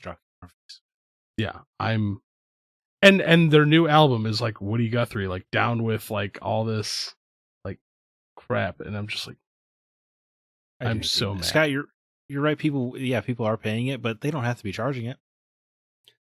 Well, I understand what you're saying, but supply and demand is a thing. Consumer business even 30 years ago, it really used to be like, let's give you a good deal for your money. Now it is, let's gouge them for every cent. Yeah, that's true. It's just it comes down to who wants it more, and I don't like that. Like I mean, what's I could go on that I feel like that's a peace of mind. A peace of mind topic. Yeah. Oh, you guys ever want to do a piece of mind on that? I will come in and I will rant in the most horrific ways. I'll take off my headphones, otherwise the ears will bleed. Well, I'm going to end on a more positive note. I am very late to the party for this movie, but I finally this past weekend got to see the movie Air. Hell yeah! On Amazon Prime. I watched it last week as well. Holy cow, that movie is engaging from start to end. And I know, I feel a little guilty being like, hey, I really enjoyed this movie about a bunch of white dudes that capitalized on an African-American dude's success, but man, if that movie wasn't entertaining. It was really fun to see Matt Damon and Ben Affleck playing it off each other again. I feel like that's been a while. I actually liked it so much I went back and rewatched Good Will Hunting. Just to kind of go back there, and holy cow, does Matt Damon look a lot younger in that movie. Holy cow. No, but Air is seriously fantastic. I don't know if you guys knew, but like part of Michael Jordan's like agreement for the movie to be made was that Viola Davis had to play his mother. I did know that, yeah. I thought that was pretty awesome. I thought she did a great job. Jason Bateman's even in this for a minute, and he's a lot of fun to watch. It's just a crazy story, and I don't give two craps about basketball shoes. I really don't. but watching this thing just was very inspiring in terms of never give up and approach it in a way that may not make sense, but do the right thing. I don't know. It was a very Never give up. inspirational, entertaining movie. Never give up, and you too can have shoes. Yeah. It was a good reminder that you can make a good story out of anything. Yeah, that's a that's good true. point too. I just really highly recommend it. It's on Amazon Prime now. That's where I watched it. So if you haven't seen it, I cannot recommend it enough. I don't normally say this right after watching a movie, but I'm going to watch it again. Like I enjoyed it that much. It takes a lot for me to watch a movie again nowadays with the limited time I've got. I will be watching that again. So Just make Man. a semi-mediocre Christmas movie, and I guarantee you will watch it again. Shut up, man. Well, thanks for being here, Chris, for the first time in a long time. hey, you fired shots in the beginning. I'm going to keep going, man. I'm sorry you couldn't be with us next week, but Aw. thanks, Zach, Alyssa, and Chris. That is Zach Parkerson, Alyssa White, and Chris Behrensmeyer. And we are the Gaming Outsider. And remember, there's no such thing as a bad game, just games that aren't for you.